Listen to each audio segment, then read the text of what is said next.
pregame show between the St. Peter's Marauders and the North Bergen Bruins. Hello, everybody. My name is Joe Wisniewski. In the booth with me is Paul Giorgio and Tony Powell. Let's take a look at some highlights of St. Peter's Marauders. You know, this is an interesting highlight segment we're seeing here, showing both St. Peter's and the Bruins facing each other. These were highlights from, well, this is from last week's Marist game, but we also had we'll have some clips from last year's North Bergen prep game up on the, here we go right now. All right, we're taking a look at Tony Guma's spectacular quarterback. Now we see Wayne Giordano from the Bruins, who has matured very quickly, and we're going to see a lot of action of him coming up tonight.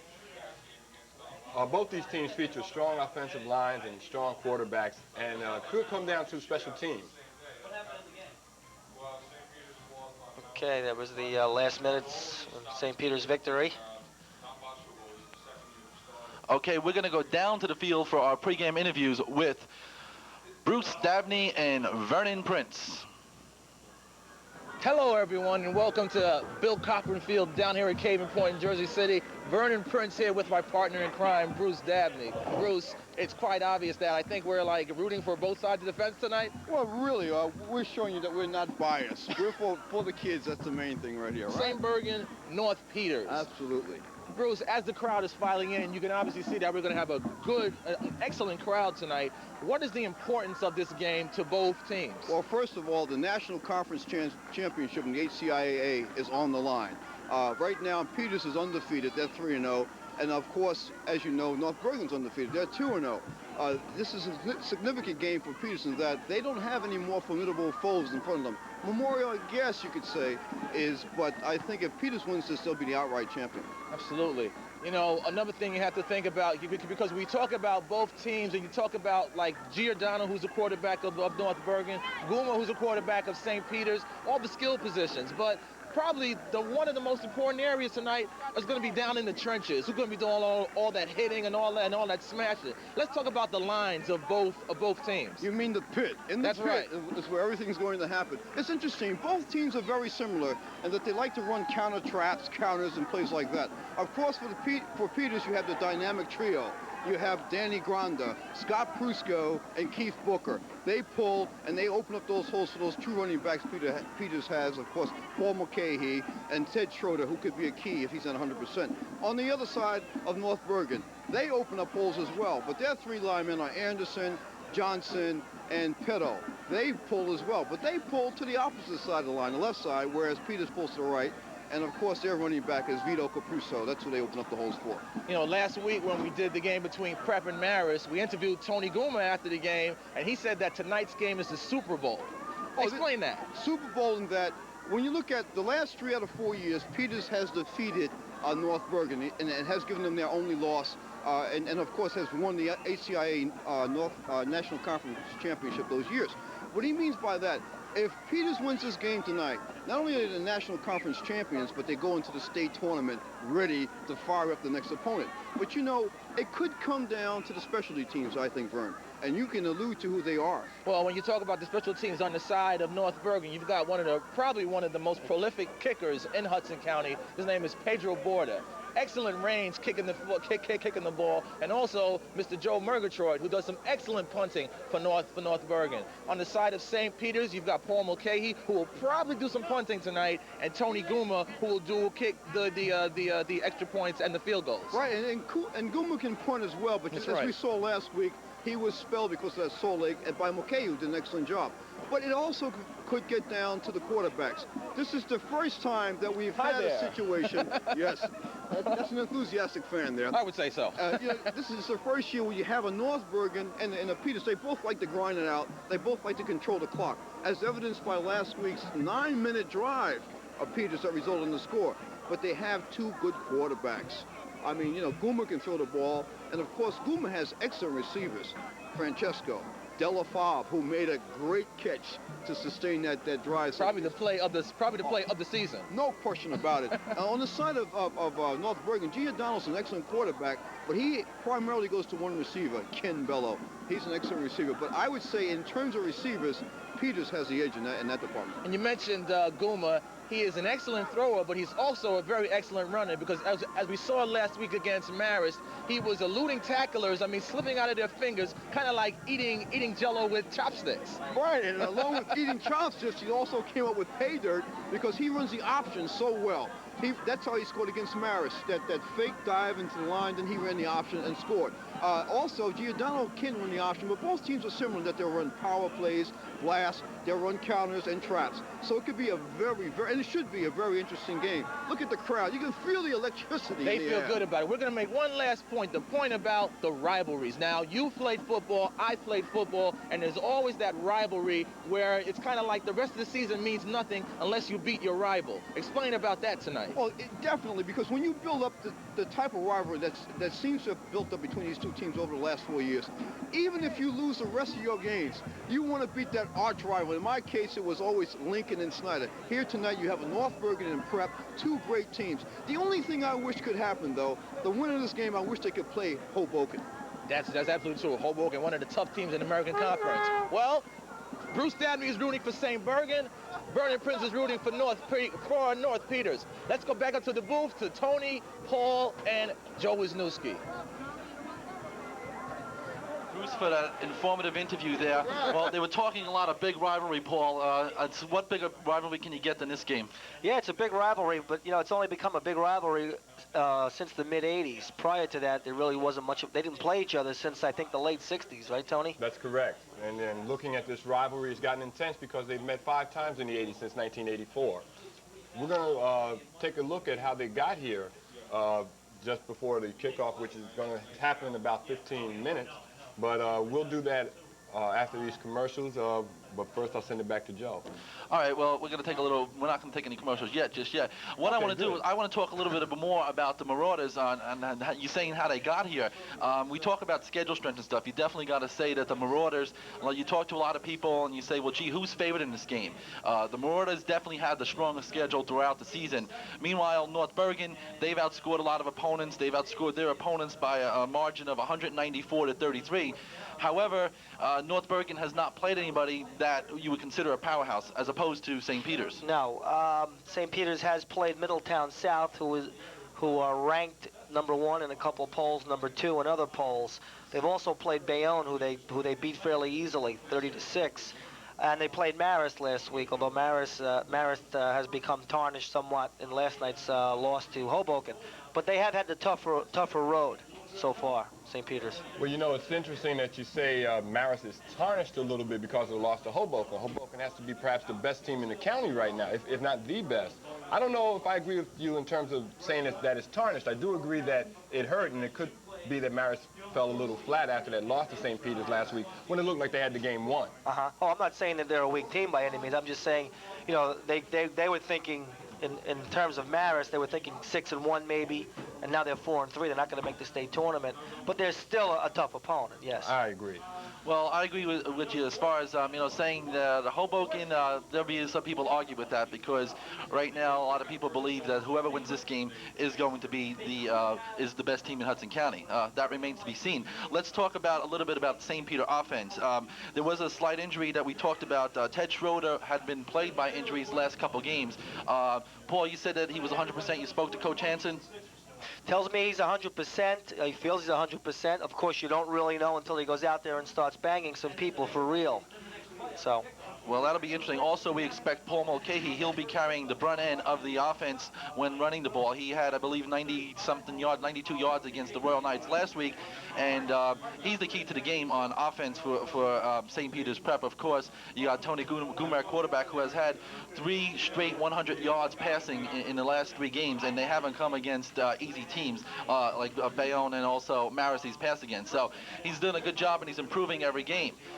Anything else you guys have to say about the offense of the Marauders? Well, again, you know, you talked about the line play of both the Marauders, and getting back to the Ted Schroeder situation, I watched him on the field tonight, and last week he could only run north and south, but he couldn't make cuts laterally. This week, just watching him, he's able to make those moves laterally, and I'm sure there's still some soreness in the ankle, I believe it is, but he should be effective and should play tonight and should do well. I think he's going to be an important key to the one of the important keys to the Marauder offense. Also, don't forget he's a very good defensive end. where St. Peter's hurt last week without having him in there. They were getting hurt on that side that Ted Schroeder was at. He flip-flops sometimes, and that end was getting beat time and time again by the Marist sweep. So it should go better this week for them. Okay, on the other hand, we have the Bruin offense, who is led by Wayne Giordano, the quarterback, who is a second-year starter, and also you have Vito Capruso, number 36. He's going to be the main person for the Bruins. He's going to have to carry the ball. He's a small person. A lot of people question his ability as far as running the ball against a big team like Prep. However, I spoke to Coach Ascalise early in the week, and he says that Capruso has intentions of busting that line. Okay. One thing I noticed in the last few games that North Bergen has gone to a much more wide-open attack. And I think that's a key for them tonight. I think if they come out with a balanced attack, they're going to give St. Peter's a lot of trouble. We saw last week that St. Peter's had trouble defending the pass. And in watching Giordano, he seems to have improved at least 80% over last year. So I think if North Bergen gets away from that run, and goes to a balanced attack, that they're going to give St. Peter's a lot of problems tonight. Also, I'd say we can't ignore Pedro Borda. As a kicker, and he has 23 points, extra point kicks, and things, and scoring like that with field goals. That's certainly true, Tony, because if it comes down to special teams, you definitely got to believe that the Bruins have a stronger kicker as far as kicking field goals. Last week he had a 42-yard field goal. Well, it certainly is going to be an interesting matchup. We're going to go to a commercial, and we're going to be right back with this National Conference game.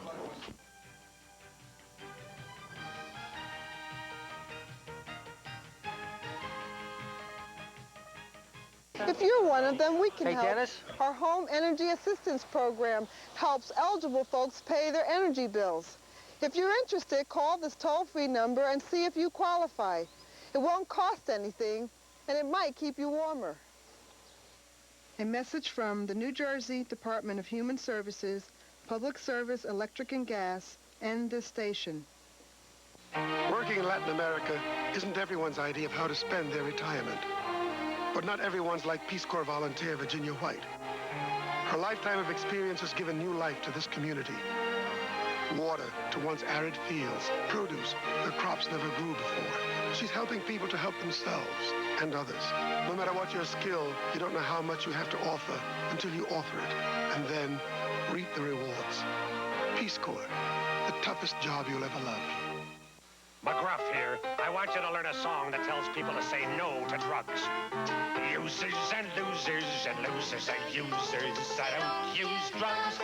Don't use drugs. Come on. If you know a user even part at a time, tell them to quit, take a bite out of crime. Users are losers and losers are users. So don't use drugs.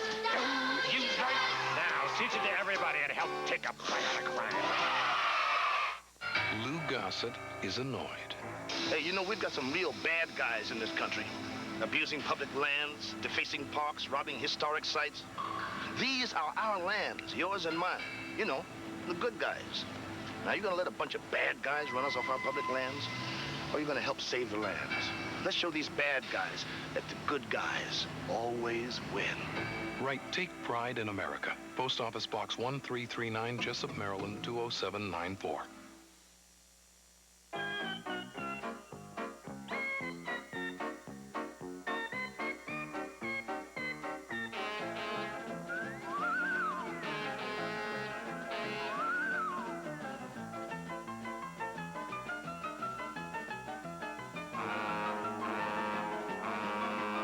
Don't be a clown in the street.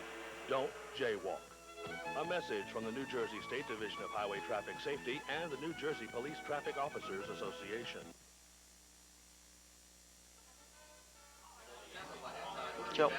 Good evening, ladies and gentlemen, and welcome to Cable TV of Jersey City as City 3 Sports presents the high school game of the week. It's the St. Peter's Marauders versus the North Bergen Bruins. Again, my name is Joe Wisniewski. In a booth with me is Paul Giorgio and Tony Powell. Okay, we're just about getting ready for the coin toss here. It's a packed house here at Cochrane Field. There's all standing room only, and it's just the beginning of what we're going to see. Even in the press box, we get to almost standing room only. I'll tell you guys, both teams are 3-0 in the conference, and this game is going to decide the National Conference. We don't go out on a record and say it's the National Conference Championship, but in my book, it is. I call it the mythical, sorry, Paul. I call it the mythical National Conference Championship. What you see on your screen right now is they're doing the coin flip, and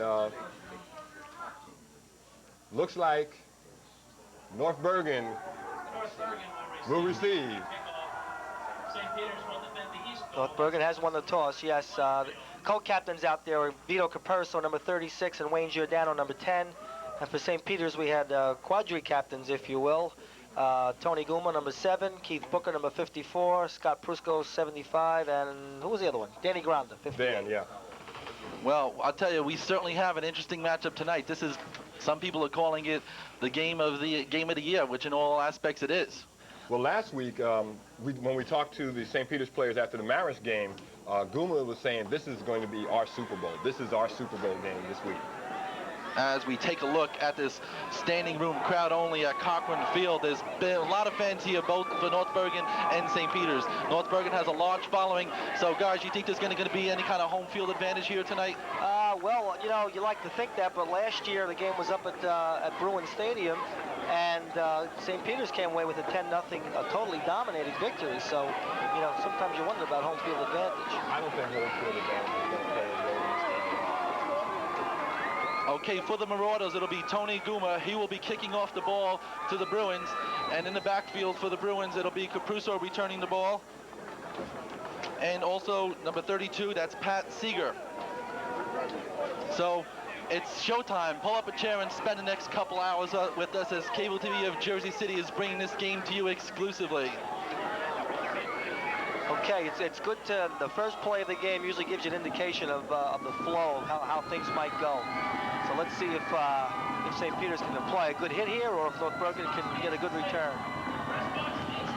Okay, Tony Guma getting ready. I'll tell you, the booth is starting to shake with the crowd here. It's a very large crowd on hand, and the place is electrifying. We've got most of the North Bergen contingency in front of us too. So, and as of right now, they're kind of they're not really listening to us. They won't sit down right now, but we'll get around that, right, Tony? Definitely. Okay, Tony Guma will be kicking off the ball, as we said, and in the backfield for the Bruins again is Pat Seeger and Capruso. Capruso is the leading halfback for the Bruins, and North Bergen doesn't have a great special team. However, they are very consistent, and both teams actually are very consistent on special teams. So don't expect any big breaks as far as runbacks, but look for strong coverage on both sides. Okay, there's some kind of hold-up, but they should be ready to go real soon. There's the signal. And the Super Bowl's underway, Joe. Okay, Guma kicks off the ball. It'll be Capruso, and he bobbles the ball early in the game here. Capruso running up the line to the 10. He's hit hard by a swarm of Marauders. Looked like number 20, Peter Strandis, who is, by the way, Joe, from North Bergen. Okay, well, let's take a look at that North Bergen offense. We got John Gonzalez, the split end, Mike Petz, the left tackle, Jim Gorgwin, left guard, Mike Anderson, the center. We also got Ken Porras, the right guard, Chris Johnson, very powerful man, right tackle, Ken Bowler, tight end, Sam Abdelhada, number 88, Border, fullback, Capruso, and Giordano. Okay, let's see, Giordano taking the snap. He hands it off to Capruso. Nothing doing, maybe a gain of 2 or 3 yards. Good second effort, though, by Capurso. He was cut down and kept his footing there. You know, he was hit and he kept going, and, you know, keeping those legs moving helped him gain those extra couple of yards. I'll tell you, you can take a look at Capruso. He's a very small, he's only about 5'8", and you could barely see him in the North Bergen huddle. And North Bergen, like I said, that line has to protect him and get him in them open holes, and we're going to see what's going to happen here. Right off the bat, Joe, you saw some shifting. North Bergen usually doesn't do stuff like that. As we said, they're more diversified this year. Okay, Giordano, he gives it off to Capruso again. Capruso, maybe a gain of 2 yards, 3 yards at the most. That ball carrier was border on that play, and he picked up another couple of yards, and we got third down and about 4. Okay, Joe, as I was saying before, North Bergen has gone to a more diversified attack, a lot more shifting. Rich Hansen said that they begun to remind him of some of the things that Dickinson does, and although they're a better quality team than Dickinson, so it's going to pose problems for St. Peter's. Okay, it'll be third down and about 3 yards for the Bruins, and he dumps it off to Capruso. It'll be close for a first down. I think he's a little bit short.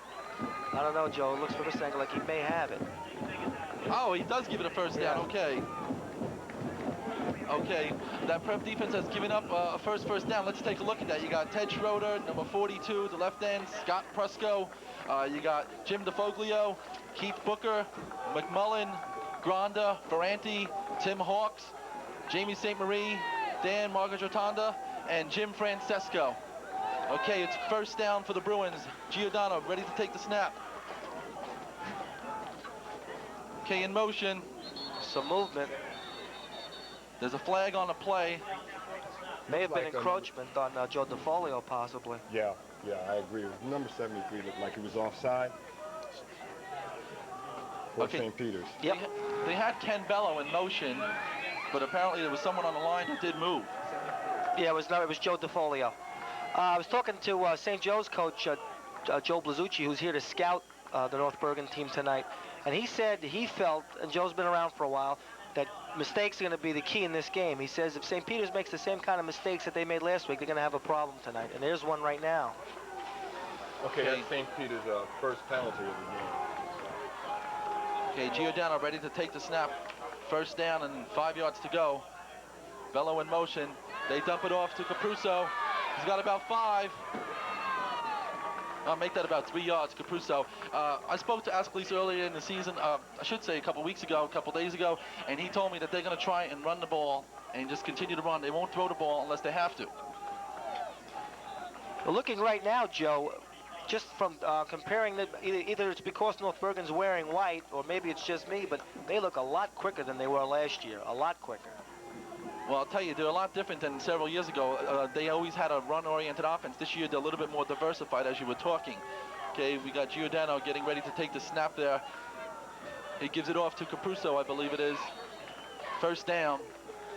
Gain of about 3 yards, but that was good enough for the first down. You know, if North Bergen keeps controlling the ball with their ground game like they're doing, Prep is going to be in for a long evening. Could be, although Prep is also a ball control type team. So, you might have drive after drive after drive tonight. Do you think it's going to come down to a number of who controls the ball the longest in terms of victory there, or perhaps maybe Goomer or Giordano will toss? Let's let Joe call his play, and then we'll discuss that. Okay. Okay, Giordano getting ready to take this snap. Bruins are driving down the field slowly, but they're getting down there. There's some motion again. That looks like it's on NB. Okay, we're trying to find out who that flag was on. It's a penalty against the Bruins, obviously. I think it was the tight end, Joe. It was on the right side. Couldn't get his number, though. Okay, that's probably Ken Bello. No, it wasn't Bello, because he was in the slot. They moved him around a lot, as you had told me. I'm not sure who it was. It might have been John Gonzalez. Okay, that was a 5-yard penalty. Okay, so now it puts the Bruins in a little bit of a hole. Instead of 1st and 10, it'll be a 1st and 15, and maybe we'll see Giordano throw his first pass. Look for Bello. That's what they like to go to. Okay, Giordano, Bello in motion. There's a little movement on the line from Prep. Capruso, gain of about 5. He's dragging some of those Prep players, which is quite surprising because Prep got a very big line with Prusco, Schrader, and Booker, and Capruso, for the size that he is, he's pulling. Well, I'll tell you what, so far, Jimmy Francesco, number 21, has made like 3 or 4 tackles. And I don't know if it's because he's from North Bergen or not, but he's having a heck of a game so far. Well, it's really interesting. Like I said, so far, it seems like the Bruin line is handling the Prep defensive line. At this moment, both teams could be a little, have adrenaline flowing because of the emotion involved in this game. And once everybody settles down, particularly the Prep defense, they'll come around. Sure. Keep your eye on Bello, though. He's their key. Okay, Giordano takes the snap. Fakes the pass. Giordano's running for the ball. He's got yardage down to the 50, 40. all the way down to the 35-yard line. As I was saying before, Wayne Giordano has improved tremendously. First of all, it looks like he lost some weight since last year, and he seems a lot quicker. Well, I'll tell you, that seemed like a design play for the quarterback to run with the ball, which is quite surprising because normally when you get your quarterback early in the game, you do not want him to throw the ball, or actually run the ball, I should say. You want him to throw it. And here you got the guy running for a 20-yard gain. I don't know if that was designed, Joe. He was chased by Joe DeFolio out of the pocket. Ken Bello was trying to get free, and he was covered. And there was some pressure, but you could be right. Okay, it's first down for the Bruins on the 40-yard line of the Marauders. Bello in motion. He dumps it off. I think it's Capruso again. This time Capruso, no gain. That was Jamie St. Marie, but I want to tell you something. Ken Bello got out front there and really did a job. I think it was on Teddy Schroeder. He really cleaned them out. Flattened him right down and moved him out of the way. Luckily, Jamie St. Marie filled well. Still about 3 yards for North Bergen. North Bergen has first down in this first quarter of the ball. Also, our statistician just notified us that Capurso's got 5 carries for 18 yards already. Yeah, that's Crazy Lou, we call him. He's not crazy. He's a very nice man, very soft-spoken individual. We like to call him Crazy Lou. He's our statistician. Lou works with us during the football. Capruso with the ball. No, it was a fake. They even faked me out, guys, that time. Okay. That was Border. That was Border, number 40. Border, a sensational kicker, as you mentioned. Also, he had gained about 4 yards on that play. I believe it'll be third down and about 4 yards to go. Yep, another key play here. I'll tell you, I'm really impressed with North Bergen coming off the ball, though. They are quick coming off the football. Well, speaking of Border, they're almost in field goal range already. Last week he had a 42-yard field goal against Paramus, and that's one key to North Bergen that you have to give. I think they do have a better special teams than St. Peter's. Okay, third down and about 4 yards to go. Giordano, he hands it off to Capruso. It's going to be close. It looks like he got it, though. Capruso spinning around. Yeah, it is going to be close, Joe. Closer than the other ones. They may have to measure on this one. Stopped again by Ken Ferranti and Timmy Hawks. Yeah, we're going to get a measurement here. But North Bergen is in fourth down territory, Joe. Well, as you were mentioning, and Tony was mentioning, we take a quick look there at Coach Hansen. He's not too happy what he's seeing so far because Prep is moving down the field. Not relatively easy, but they are getting down there. We're going to be measuring for the first down. And from here up in the booth, it does look like he does have it. I may be wrong, but I'd say he does. And he does have it. The Bruins will continue their drive. It'll be 1st and 10 on a 28-yard line of the Marauders. Well, as we were talking before, that there is a lot of movement in the North Bergen line, and they're controlling the ball well off the snap. They're beating the Marauders off the ball right now. Another important thing, they had a 5-yard penalty and made up for it like it was absolutely nothing. That's an interesting point there, Paul. North Bergen has 10 rushes so far in the game for 53 yards, so they're moving right down the field. Okay, Giordano ready to take the snap there from the center. Bello in motion. Capruso with the ball. Hit for only a yard or 2 gain. You know, they've controlled the ball on the ground for about 6 minutes now. So they have come out with that ball control offense, which Vinny Ascoli said he would do, in spite of the fact that they've been throwing more the last few weeks. Well, you know what's interesting? Like I said, I spoke to Mr. Ascolis and I asked him about what he expected of the game, and he did expect both teams to score some points instead of being a defensive struggle like it was last year with Prep coming up on with a 10-0 victory. So Ascolis does expect the ball. He's 2 quarterbacks, so superior quarterbacks, but we haven't seen the pass yet. So far, they've been running behind Kenny Bello. They've been sending him in motion, and they've been running sweeps behind him, and he's a big key for them. Okay, Giordano, he gives it off again to Capruso. Capruso breaks a tackle and goes to the 21-yard line. What a play. He was really fired up coming off that ball. Bounced off one tackle, kept his legs moving, and got to the outside. He's just a tough individual, a tough competitor. Sure is. He's not a Dwayne Peterson, streak down the sideline type runner, but he's very strong, and he keeps those legs moving, as we mentioned. Very important. Okay, it's going to be 3rd down, and I believe around 5 yards to go. So we may see Giordano put up the ball or maybe give it to Capruso. So far, they've been very successful running the ball. Let's see what they're going to do here. I don't know, Joe. They're in 4th down territory. They've been running the ball well. They may just run it. They may just keep running it. Okay, Capruso has the ball. First down, Capruso busting. It's going for a touchdown. North Bergen breaks the ice and on the board first, 6-0.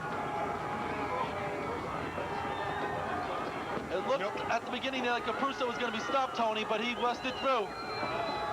It took 7 minutes and 30 seconds for that drive. There's 4:30 left on the clock in this first quarter. And just as you said, Joe, things are really moving well for North Bergen. We're going to get a replay on this. Let's see what happens. Okay, Capruso just breaking tackles and cutting back against the grain quickly, and North Bergen is pumped up. They really are. Well, I'll tell you that maybe, you know, they lost the last 3 out of the 4 times they've come up against St. Peter's, so maybe this is a revenge game. Thus far, it looks that way. Definitely. Okay, Borda's going to be kicking the extra point, and this guy is sensational. He has 23 extra points, 3 field goals. Like I said, last week he had one for 42 yards. It's basically guaranteed when he kicks. Let's see if it does. And it is good. It's good. The Bruins lead 7-0 with just 4:30 left here in the first quarter. What was that, an 18-yard run, Joe? 20-yard run on that? Yeah, touchdown? I think it was close to close to a 20-yard run, like you said, Paul. 7-0 yards. 7-0 in the first quarter. Bruce Stanley just, excuse me, Joe, I'm sorry. Bruce Stanley just let me know it was 19 yards. That was a 13-play, 84-yard drive, and Vito Capurso had 51 of those 84 yards. Really incredible in terms of his running. North Bergen is doing a great job, you know, coming off the ball from the snapping center and controlling the ball on the ground. Let's see if they can keep it up. And now we look at St. Peter's as they get ready to receive the ball and put their offense on the field for the first time. Okay, the place kicker for North Bergen will be Pedro Borda. He will be kicking off. And in the backfield for the Marauders, will be returning the ball. Should be Peter Strances, and Mulcahy will be returning the ball. Another thing to note, Joe, North Bergen was going on a lot of quick counts, like set calls, not even going on a 1 count, going on set, on down, and they were catching St. Peter's by surprise with that.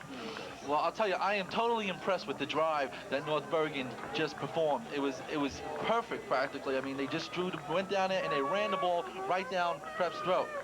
They sure did. Eddie Ford was up here before in the press box, and he was saying North Bergen looks ready, and I have to agree with him at this point. Well, let's see what the Marauders are going to do. They're going to get their opportunity to run up against the Bruin defense, who's only given up 33 points all season. Border getting ready to kick off the ball. Okay. Got a flag, might be an offside on North Bergen. That was a short kick also by Border, which is unusual for him. He's normally kicking them into the end zone.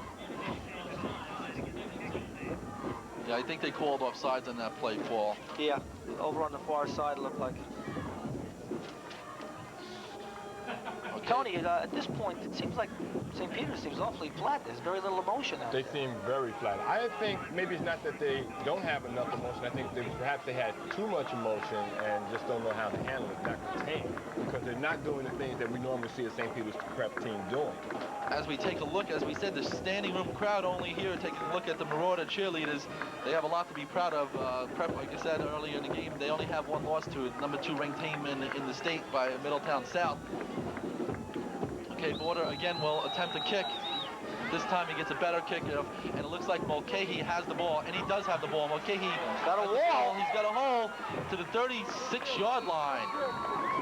Number 48 for North Bergen on that kickoff. That was Anthony Rowland. Did a great job of breaking down the prep wall and allowing the tackler to come through. Let's get a look at that St. Peter's offense as we get ready to start the offensive series for St. Peter's. Okay, we got Dom Delafave. Last week he made a spectacular catch, 4th and 17. You got Scott Prusco, Dan Grande, can't say enough about him. Hoffman, you got Booker, Benzia, McMullen, Francesco, Schroeder, and Mulcahy. And of course, we all know about Tony Guma. Okay. At quarterback, of course. Reps in the I formation, Joe. Okay, Guma. He hands it off. Oh, there goes Mulcahy. Well, it's interesting. Both teams seem to be running the ball. Mulcahy first run, and he almost got 10 yards on the play. Straight blast play, and Keith Booker really dished out some hurting on that play from his Let's right take a look position. at the North Bergen defense. You got Irving Gomez, Jim Gorgrin at left tackle, Mike Anderson, Chris Johnson, Ken Bello, Fisher, Petto, Murgatroyd, Seeger, Nick Prado, and John Gonzalez, the free safety. All right, they're going to be measuring for the first down here. Mulcahy ran for the, let's see if they're going to give it to him. Just short, just short.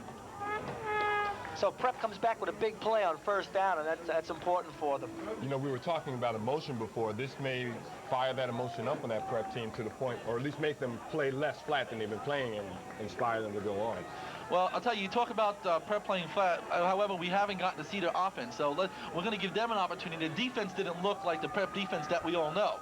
However, let's see their offense. They're second down with about a half a yard to go.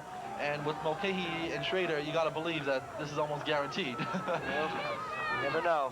Okay, Guma. No, I don't think that was guaranteed. That was Schroeder. North Bergen fired up at stopping that run on time.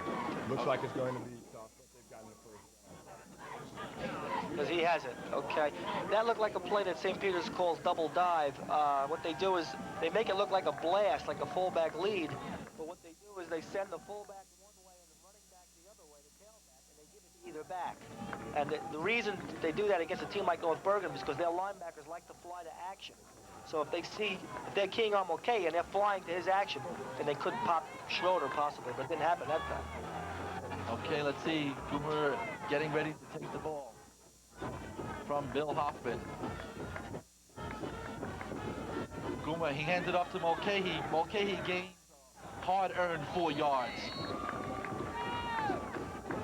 Okay, thus far, it looks like St. Peter's is going according to the game plan that Rich Hansen had called. He said they were going to try double dives, they were going to try powers. That was a power. The reason they want to power North Bergen is because they notice North Bergen like to pinch their tackles down. And if they do that, you open up that hole between the tackle and the tight end. Well, I'll tell you, you got two of the best lines in the county, if not in the state, for the Bruins and, of course, for the Marauders. Okay, let's see what we're going to do here. Guma getting ready. He pitches it back. There's a play that you don't usually see. Busting it for a first down. That's Schroeder. And there you go, what I was saying about Schroeder being able to make the cut. You know, he was able to get the ball, go north and south, well, go north, or you call that north, and then cut over to the opposite side and then turn back again. So he's able to make those quick cuts. Well, Rich Hansen used a bit of his own deception there, Joe and Tony. He very rarely runs a toss sweep with Teddy Schroeder with Paul Mulcahy out in front. You don't see that play often. But tonight's a big game, and they're going to be pulling everything out of the hat. That's exactly what I was going to say. You're going to see a lot of things that you maybe not see during the regular season because this is the championship for the National Conference. There's no doubt about that. Thus far, the Bruins are on top, 7-0, late in the first quarter. It's a minute 50 remaining in the first quarter to be exact. It's unofficial, by the way, Tony. That's always true. That's always true. That might even be the quarter here. Okay, we're okay. It'll be first down on the, I believe it's the 43-yard line of the Bruins. Mulcahy, that was Schroeder with the ball. Mulcahy was in the backfield also. Schroeder got about 2 or 3 yards on the play. That didn't fool the Bruins at all. They saw the play coming, and they had 2 people right there ready to stop them. Well, I'll tell you, North Bergen normally plays a 5-2 defense, a slant defense is what they call it. However, I think that Ascoli's going to put some, talking about pulling the tricks out of a bag, I think he's going to be doing something else. I think he feels confident he can stop Prep's running game, that they will win the game. He's probably going to, like we said, he runs that shade, and in the shade, the linebackers fly to action. So there's a lot of people around the ball. Okay, that's an option. Okay, we got a good block from Francesco. Down to the 20, almost the 25-yard line, 27-yard line. Paul, you're right. That block by Francesco was right on time. It opened that extra yardage up for him, and he was able to move on. Mulcahy was able to pick up at least another 5 yards. We're going to have to replay on this. Let's get an instant replay. That was an excellent play, that option, and there it is, Guma doing the option. Watch the block by Francesco coming up. There it is. It was actually more the move by Mulcahy, but Francesco did get a piece of the tackler. Dominic Delafave just came in off the sideline. He's in the game now. Number 10. Lined up on the lower end of your screen as you look on your screen for St. Peter's. Okay, Joe, we've only had 2 possessions, and we're almost at the end of the first quarter here, so this has been quite a ball control type game thus far. And we haven't had one pass thrown yet. These teams are very strong running teams, and if you're successful at running, there's no reason to put the ball in the air. Not really. That's true. unless you're Don Coryell and you know, you're a little off your rocker and you just want to throw all the time. The officials were just talking something over with Coach Hansen on prep sideline, and Coach Hansen was gesticulating wildly, if I can use that phrase, and evidently got his point across. Okay, Guma taking the ball. He gives it off to Mulcahy for about a gain of about 3 yards. That time, Prep didn't get much yardage on that play. Good second effort by Mulcahy. He got what he could, but there was a perfect example of North Bergen just running to the action. Okay, they just sent both linebackers right to the action. Prep can come up with a counter play here now and execute the block. They can pull something off here. Okay, there's just 3-2. I don't think we're going to get this play off at the not official. It's close. Okay, it's the end of the first quarter, and the Bruins have a 7-0 lead over the Marauders. I'll tell you, I'm very impressed with both teams, and the way Prep is driving, it looks like they're going to be in the end zone pretty soon too, fellas. Coach Hansen is playing a chess game right now because he's moving and switching in his wideouts left and right, bringing in people so that he can throw off North Bergen as much as possible. Okay, and as we mentioned, North Bergen is the bigger and strong. St. Peter's is the bigger and stronger team, and so far, if you notice, most of St. Peter's plays have been straight ahead. Most of North Bergen's plays have been left and right. Well, so far, the way both offenses are moving the ball, it may be what team has the ball last. Possibility. Well, this drive isn't over yet, so, you know, they still got a ways to go yet. This is, you know, you call a 20-yard line and within the red zone. So let's see what they can do in that so-called red zone. Thus far in this quarter, St. Peter's has held the ball for 4 minutes and 30 seconds. So far, their drive has lasted 8 plays for 56 yards, and Mulcahy is 5 for 33 yards, 5 carries for 33 yards. I'll tell you, Louis should be working on Wall Street as a runner. He's unbelievable. We get these things. This is incredible. I got more pieces of paper laying here than I know what to do with. Working on Wall Street. I'll have a confetti parade here. Well, guys, as we said in our pregame show, we expected Mulcahy to be the front end of the Marauder offense, and so far that's exactly what we've seen. Coach Hansen had said that Schroeder is 100%, but I kind of believe that's kind of questionable because he's been injured the last 2 games, and I don't see him using him too much. But again, Mulcahy usually is the star running back for the Marauders anyway. Well, if you look at the screen, Coach Hansen had a big smile on his face as he walked back to the sidelines. Coach Hansen, coach for St. Peter's. And dropped the ball. Guma, he's hit hard, and it's an interception by the Bruins. Oh, what a tremendous effort that was. Oh, I hope we get a chance to see that again. It was Randy Fisher, number 49. Did he get it? Or maybe he didn't get it. What are they ruling? I don't see anybody coming off the field. North Bergen is arguing the call, so evidently St. Peter's retains possession of the ball. They're going to say that Guma was hit. Again, we talked about mistakes before, and there's a mistake. I think it was a play-action pass, and Tony Guma just held it in there too long. Either that or Teddy Schroeder clamped on the ball, and that's why we had the possible turnover. I don't know. We're still trying to figure out. It's a turnover, and Bruins have the ball. Unfortunately, we can't go to the instant replay like they do in the NFL to change the decision around, guys. Is there a replay official in high school football? It took a long time to make that decision.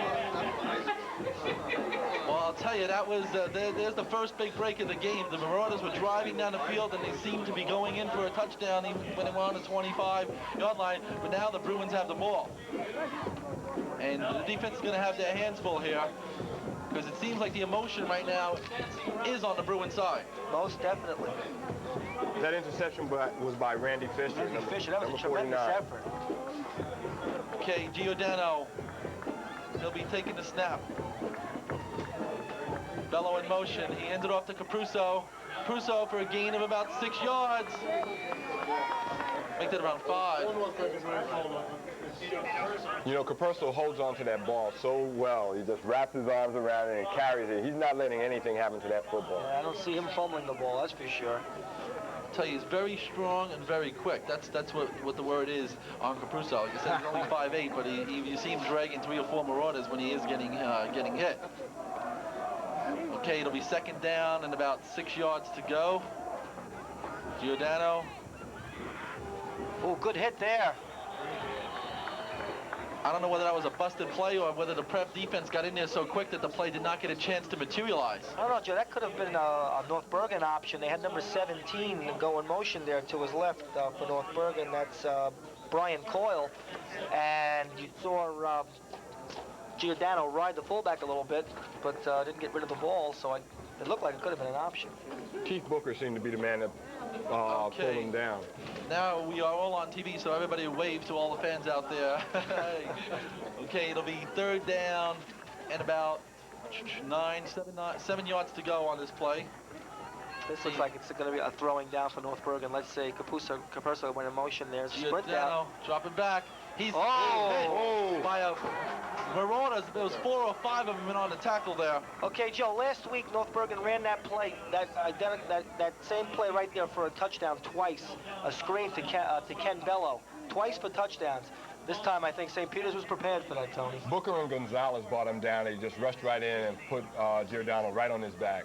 It's a big play for the prep defense. It certainly is, because now at least they held them on 3 straight downs, and they're going to get the ball back. Now we're going to see Joe Murgatroyd punt the ball, and back in for St. Peter's. Let's see who's going to get that. Oh, he doesn't get that height like he was getting in pregame. No one's going to return this one. I'll tell you, in pregame, Murgatroyd was putting punts up there like General Wilson, and I don't know if I'm showing my age by mentioning General Wilson, but he was a punter for the Kansas City Chiefs You know, North Bergen many years ago. North Bergen looks like the Chiefs with their uniforms and the maybe colors. that's why I said General Maybe. Wilson. Who's more contemporary? Okay, Sean Landetta.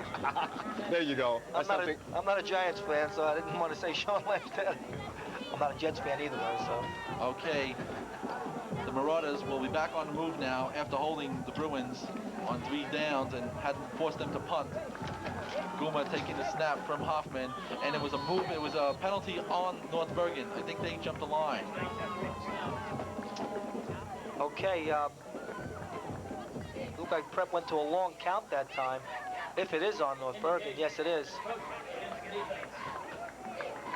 So it'll be 1st and 5 now for the Marauders, which makes it a lot easier to get a 1st down, obviously. North Bergen was in a 5-3 that last time, Joe. That was a new look for them. So they're pulling all the tricks out of the hat. They're pulling everything out. But that penalty, that's the 3rd penalty in this first half. Okay, let's see what Guma's going to do now. Quick snap. He hands it off to A lot Schroeder. of penetration. Oh, that might be a late hit, or unless it's a hole.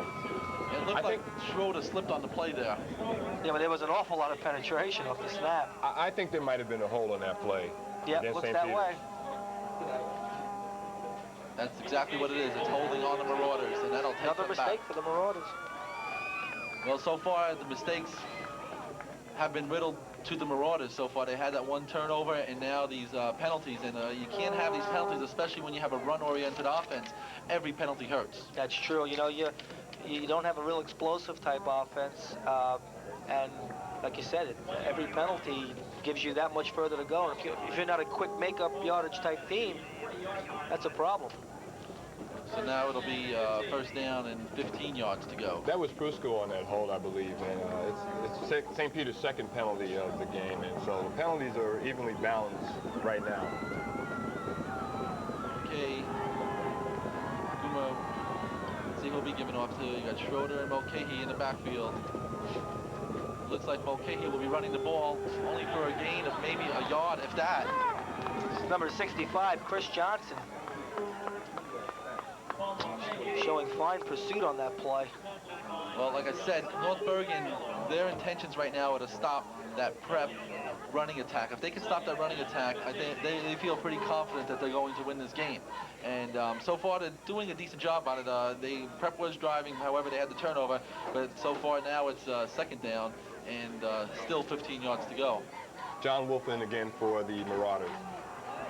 Okay. As he lines up on the far side of the field at the top of your screen. Okay, let's see. Guma, maybe we'll see his first pass today. Guma, see, he throws it off. Mulcahy catches it for a gain of about 6 yards. Good throw by Guma. Nice route by Mulcahy. Again, Ken Bello, who we talked about before the game, was in Guma's face, made that a tough pass, but Guma got it over him and got it in there. Well, you know what's interesting, Paul? I had asked Coach Ascalisa if he were to pick 3 players to winning the game, and he said the 3 guys he picked out were Capruso, Giordano, and interestingly enough, Ken Bello. As we take a look at some North Bergen fans on the sideline, they see the cameras and they start waving. There's about 2,000 people here, maybe a little more, but I estimate about 2,000 in the stands tonight. A lot of North Bergen Bruin fans, that's for sure, as well as Prep. On this side, yeah. Okay, let's see what Guma's going to be. It's third down and long. Guma. There's Dom Delafave. Delafave. Oh, he got racked. Oh, what a hit. Oh, there's a flag. Could that be a clip, maybe? That was Chris Johnson again coming from his tackle spot. Number 65. What is he, 245 pounds? 240, and I think he might have gotten hurt on that too, Tony, but... Let's see who they're going to call that flag penalty against. They're talking to their North Bergen captain. I think it's a clip on St. Peter's. That was a quick pass to Delafave. It was right on target. Guma, like I said, he's getting better every game. And there we have Mr. Jim Haig. Jim Haig is dressed for battle tonight. Woo, I'll tell you, normally you see him in his sweatpants, but tonight he's all business. Does he have a toothbrush for this game too? I don't know, but he looks concerned because he picked St. Peter's 16-7, and right now he's down 16 points by the spread. Well, I don't think he wants to risk going into anyone's gym and... Another Prep mistake. They're calling it a clip, just as you called it, Paul. And that was a really unnecessary mistake because Dom Delafave had the first down. Okay, Delafave is coming back into the game, and he took him out. Now he's back in. It's going to be third down and long, and look for Guma to put the ball up in the air again. I'm going to make a prediction and say this is going to be a draw. Well, you're going to a tie game? Is that what you're No, it's not going to be a draw because they're not in the eye unless they switch to it. 7:05 remaining unofficially. Mulcahy in motion. Guma dropping back. There's pressure from the Bruins. Mulcahy throws the ball. Oh! There it is. Yes. Pass interference. Number 7, Nick Prado, a little bit over anxious on that. Brian McMullen was open, but he never got a chance to catch the ball because the Bruin defender was all over him. I'll tell you. Okay, should be an automatic first down, Paul. Okay, Rich Hansen told me before the game, talking to him during the week, that he felt that St. Peter's could throw the ball. And we have a replay here. Let's take a look at it. By the way, these replays are provided by Lamar, the replay star. Boy, I'll tell you, he was hit about 10 seconds before that ball even got close to him. Yeah. Okay, it'll be first down for the Marauders, so the drive will continue. Say Guma is getting ready to take the ball from Hoffman. Some movement there by the Bruins. I think they went off again. I think both teams are still so psyched up for this game that they're making these mental mistakes that they normally wouldn't make during the regular season. But it seems like right now, Joe, that North Bergen's early adrenaline flow has seemed to calm down a little bit, and it seems like they're playing more but they are making the mistakes right now. That's 5 penalties on North Bergen this half. Five penalties. 5 penalties. And Prep has how many? 3, Tony? Prep has 3. So it's a mistake-filled game thus far. Something you don't expect from the county championship game, but emotions are high.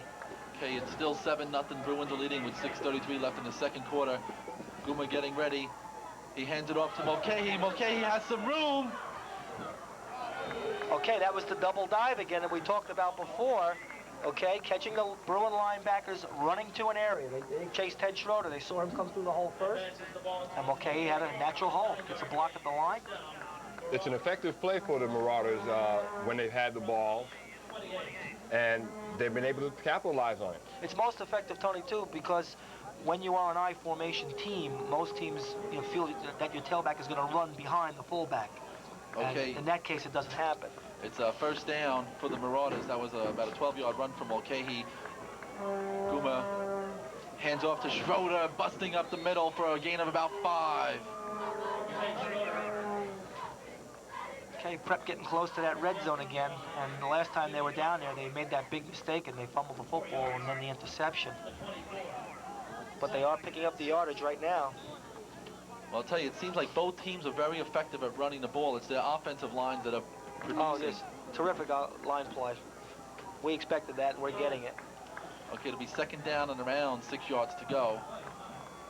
A little bit movement by Bruins, no penalty though. Schroeder with the ball again, going to the outside. Hit in the backfield, maybe a gain of about a yard at the most. He was hit there by number 19, Edwin Benitez, and difficult play because, as we said, Teddy Schroeder is really not the outside runner type, and he didn't have a lead blocker there. He just tried to string it out himself, and kind of difficult play for Ted Schroeder to run. As we take a look at the St. Peter's Prep sideline, Wolf is back in for the Marauders. Okay, it'll be 3rd down and about 5 yards to go, or make it 4 yards. Referee calls a timeout. What's your estimation, Paul, of this first half thus far? We got about unofficially 5 minutes and 2 seconds left in the game. Well, you know, North Bergen right now seems like the more explosive team, okay? You know, they had Caperso break that run. They're running a lot of quick sweeps. Prep has to be mistake-free because North Bergen seems like they're the type of team that might be able to score at any time. Prep's got to cut down on the mistakes. Otherwise, they're going to have a problem. Okay, let's see, Guma. He gives it off to Mulcahy. Mulcahy will be close to the 1st down. There's the draw play. You've been waiting for that, there. Paul, huh? A little late. It all depends. I'll tell you, they talk about football games coming down to a game of inches. It happens every time where they place the football. And sometimes you wonder where the referee puts that football. But again, it's going to be an interesting mark, and it should be very close here, whether it's not going to be a 1st down. And look at how close that is. And it is a 1st down. On the nose of the ball. I'll tell you, they call football a game of inches. That's exactly what it is. And those referees are an instrumental factor in determining where that ball goes. Yeah, that's true. They are the only factor. That was an important 1st down for Prep to pick up. They had to make it at this point in time with the time remaining in the half. Very good point, Tony. Very crucial 1st down for them. But now they're in the red zone, and let's see what they can do in there. Okay, let's see with Guma. We've seen him throw one pass. He gives it off to Mulcahy. That's in the hold area there, that flag. Kenny Bello came from his end spot again, Joe, and crashed down and made that hit. That was a penalty on the Marauders, and they've been plagued so far by penalties, and can't have too many of them and expect to beat a quality team like the Bruins. That's number 4 for St. Peter's. And it's the 2nd holding penalty, which is a major penalty. Okay, 4:15 left in the 2nd quarter. Bruins are leading 7-0. This game is moving along very rapidly. You'll notice that the last time St. Peter's was down in this area, they ran into this kind of trouble. And when the closer you get to the end zone, the harder it is to get in. As we take a look at this large crowd here at Cochrane Field, this is probably the largest crowd all season, and they have their hooters out, and they're celebrating. Some of them are the Bruin fans, of course. Okay, ref stops the play. Might be the 4-minute warning, Joe. Can't believe that. We, you know, this is, as we mentioned, a rivalry, but it's a fairly recent rivalry. These teams, I believe, played in the 60s a few times, but it didn't pick up again until 1984. And I think we have a graphic on this, if Dennis can get it up there. The teams played each other in '84 for the first time of the decade. North Bergen won that game 35-8. We'll give Dennis a chance to get that graphic up before I continue. Okay. But one thing I'd like to say is that in all their meetings in the 80s, their 5 meetings, the first team that scored won.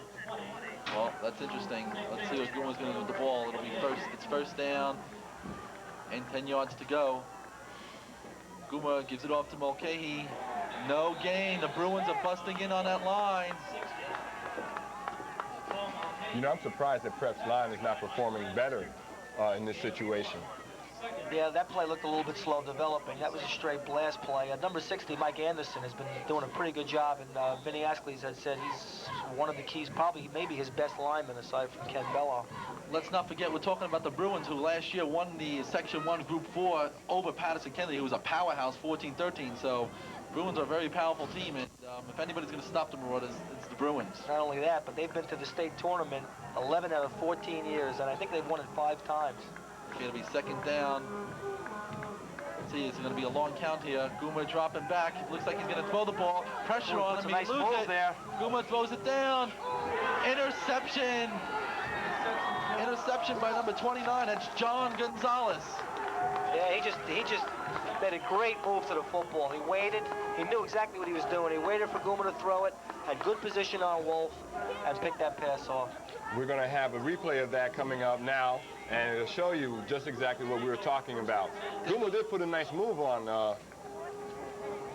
North Bergen, and Gonzalez was right there for the pass. As well as 3 other North Bergen defenders. Oh, really? Thrown into the heart of the defense. I'll tell you, he just jumped right in front of the receiver, and he got that ball. And like I said, a lot of people were questioning North Bergen's secondary because they said they weren't tested yet. Well, they're being tested tonight, and so far they've proven that they are a good secondary. Well, Mike Anderson had a lot to do with that, too. Joey put tremendous pressure on Guma and had him alter the original play. All right, Giordano, Bello in motion. He gives it off to Capruso. Oh, he got cut down. Like Timmy Hawks. Looks like Capruso gained about 3 yards on the play. Capruso was trying to pick up the yardage, but as you said, he was cut down. Okay, I don't expect North Bergen to do anything fancy. I think they're going to do exactly what they've been doing, is just run the ball, because they've been successful, and Ascalise is very confident that his team can run the ball against the Marauders. I think he'd be content with the 7-0 lead at halftime. I really think it'd be a big psychological edge. And we've got under 2 minutes to go in this first half, unofficially. Okay, Bruins leading 7-0. Giordano. Bruins in the eye, that's very rare. Yeah, you don't see it with them too much. Some movement there, no flag. Capruso with the ball again, going to the outside, but he's cut off by a swarm of Marauders. And there's a turnover on the play. Oh! Well, we said before that Vito Capurso isn't going to drop the ball, but that's why we're here and we're not in the NBC booth, I guess. Well, I'll tell you, that play was all the way on the opposite side, and we couldn't get a good vantage point of how he got hit or what. But you saw about 5 or 6 Marauders on top of him, and he just fumbled the ball. Well, we see the Marauders rising to the occasion defensively in order to stop after they've blown it 2 times. Let's take a look at this replay. Maybe we can get a better look at it there. Oh, what a hit that he got there. I believe that was number 31. That was Jamie St. Marie, who had a real tough game last week, but tonight he is playing good ball. Okay, Guma. Quarterback sneak. Interesting call by St. Peter's. Gain of about 4 yards on the play, too. As I was saying before, this was important, obviously, for obvious reasons. After twice the offense has gotten down in this area and fumbled the ball for St. Peter's, their defense rose to the occasion and really came up with the football at a crucial time for them. Well, last week, you know, Joe, North Bergen played Paramus, not a formidable foe, but nevertheless, you know, a high school football team. And anytime you're on a team with on the field with a team, anything can happen. Paramus drove all the way down to the North Bergen 1-yard line early in the game. And North Bergen stopped them on 4 downs at the 1. So that says something about their defense.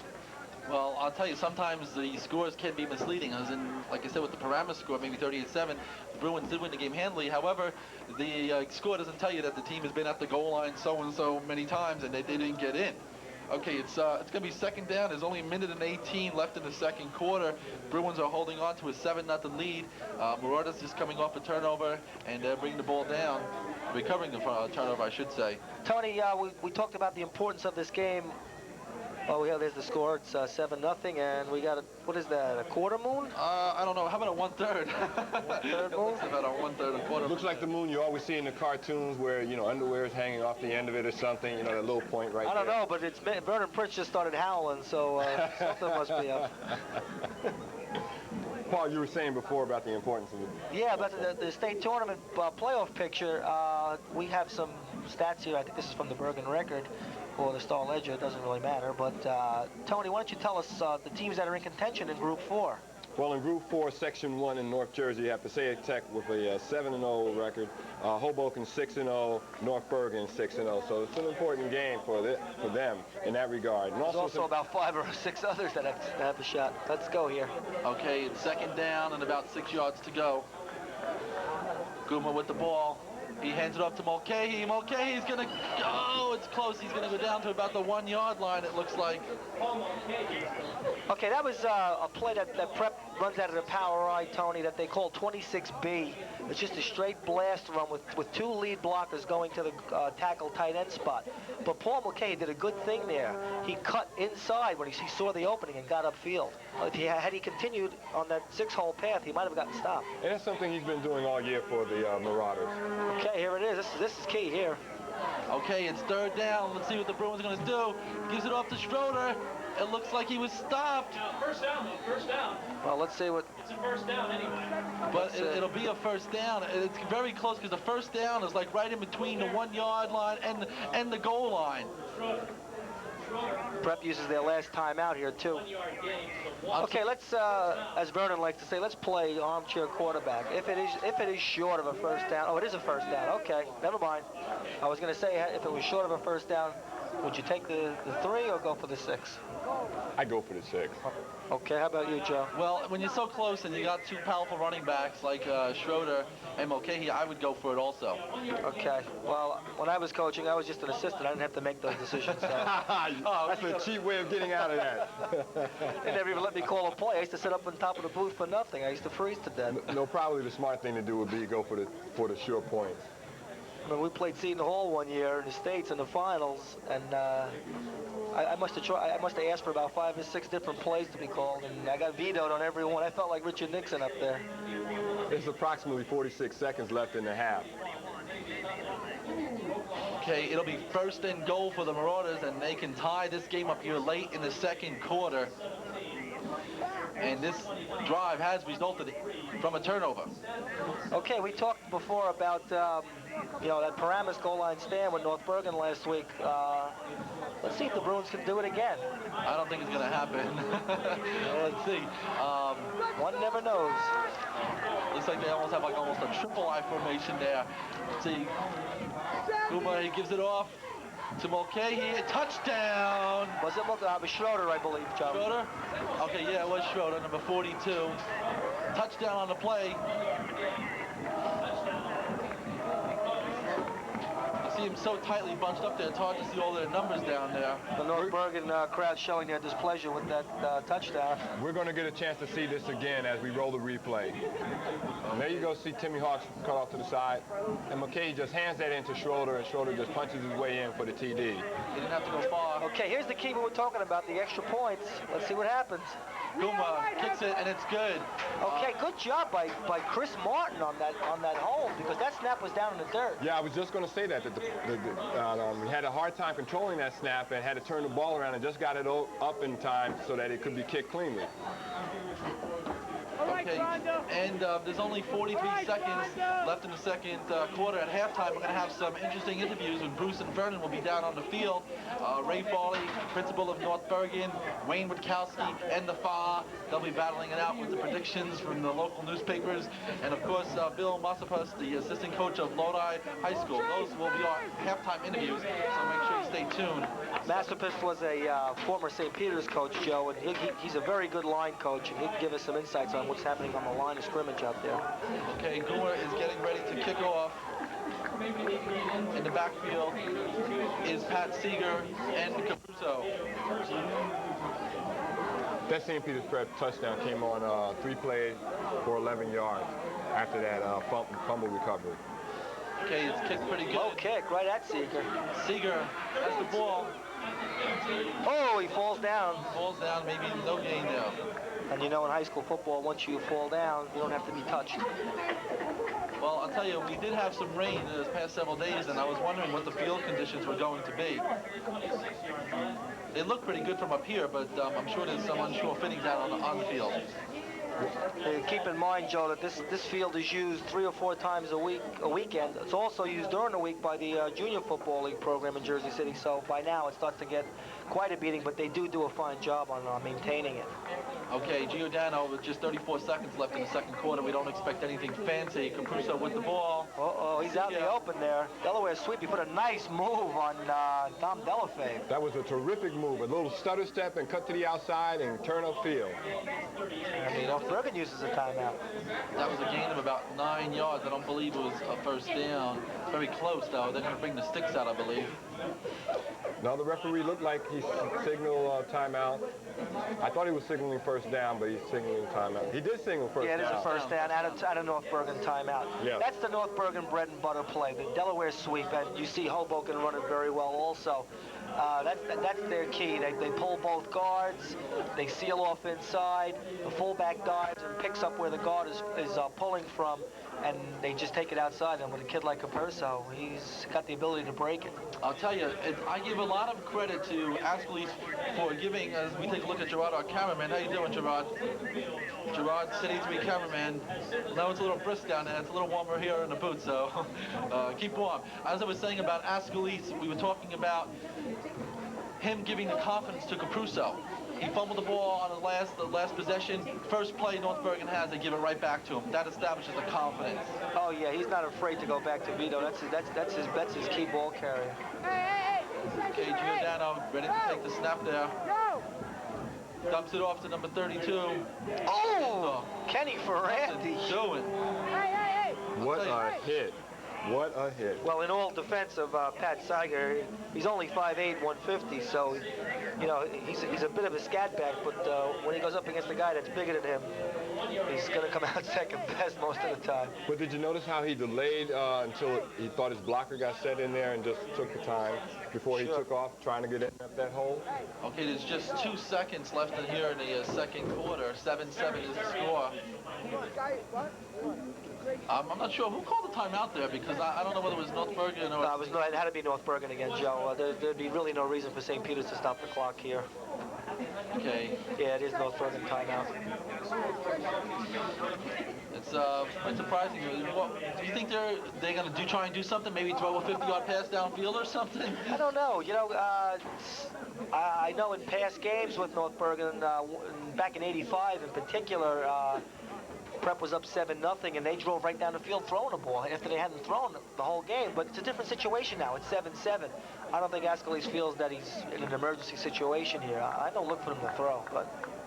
All right, this should be the last play of the second quarter. Unofficially, there's 2 seconds left, so... Okay, Giordano taking the ball. Throws it down. Bello. Hit Ken Bello. But Prep was in the prevent, and Jimmy Francesco again applying the hit, and that's the half. Well, we are at halftime. The score is 7-7. North Bergen 7 and the Marauders 7.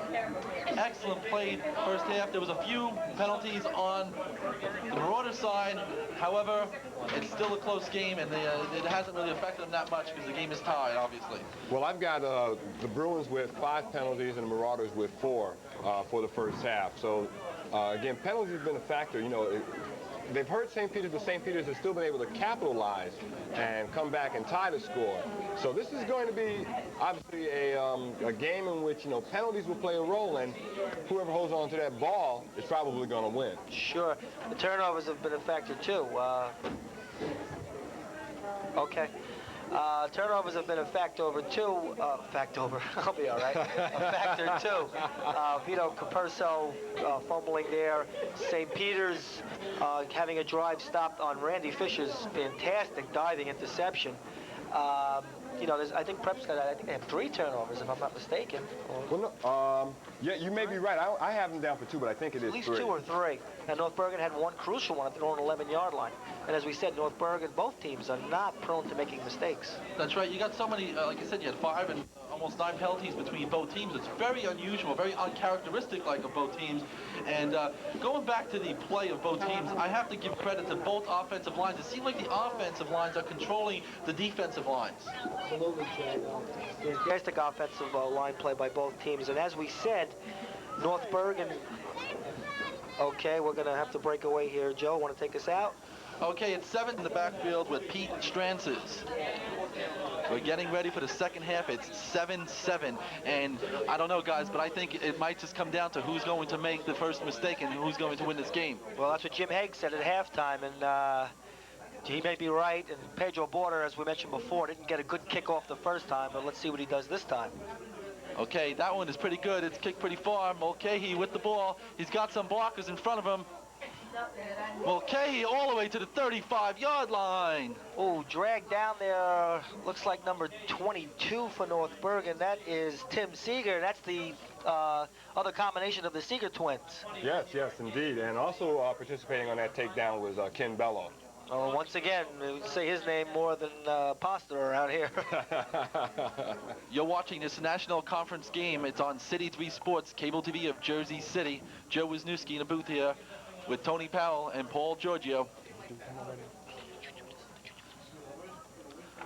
Okay, we're going to be getting ready for the second half. Paul, before we do that, we forgot to mention the referees, the ones that control the game. Yeah, so far they're really controlling it. John Zanetti of Seton Hall is the referee.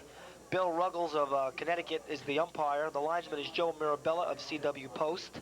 The line judge is Larry Matisse of Rutgers University.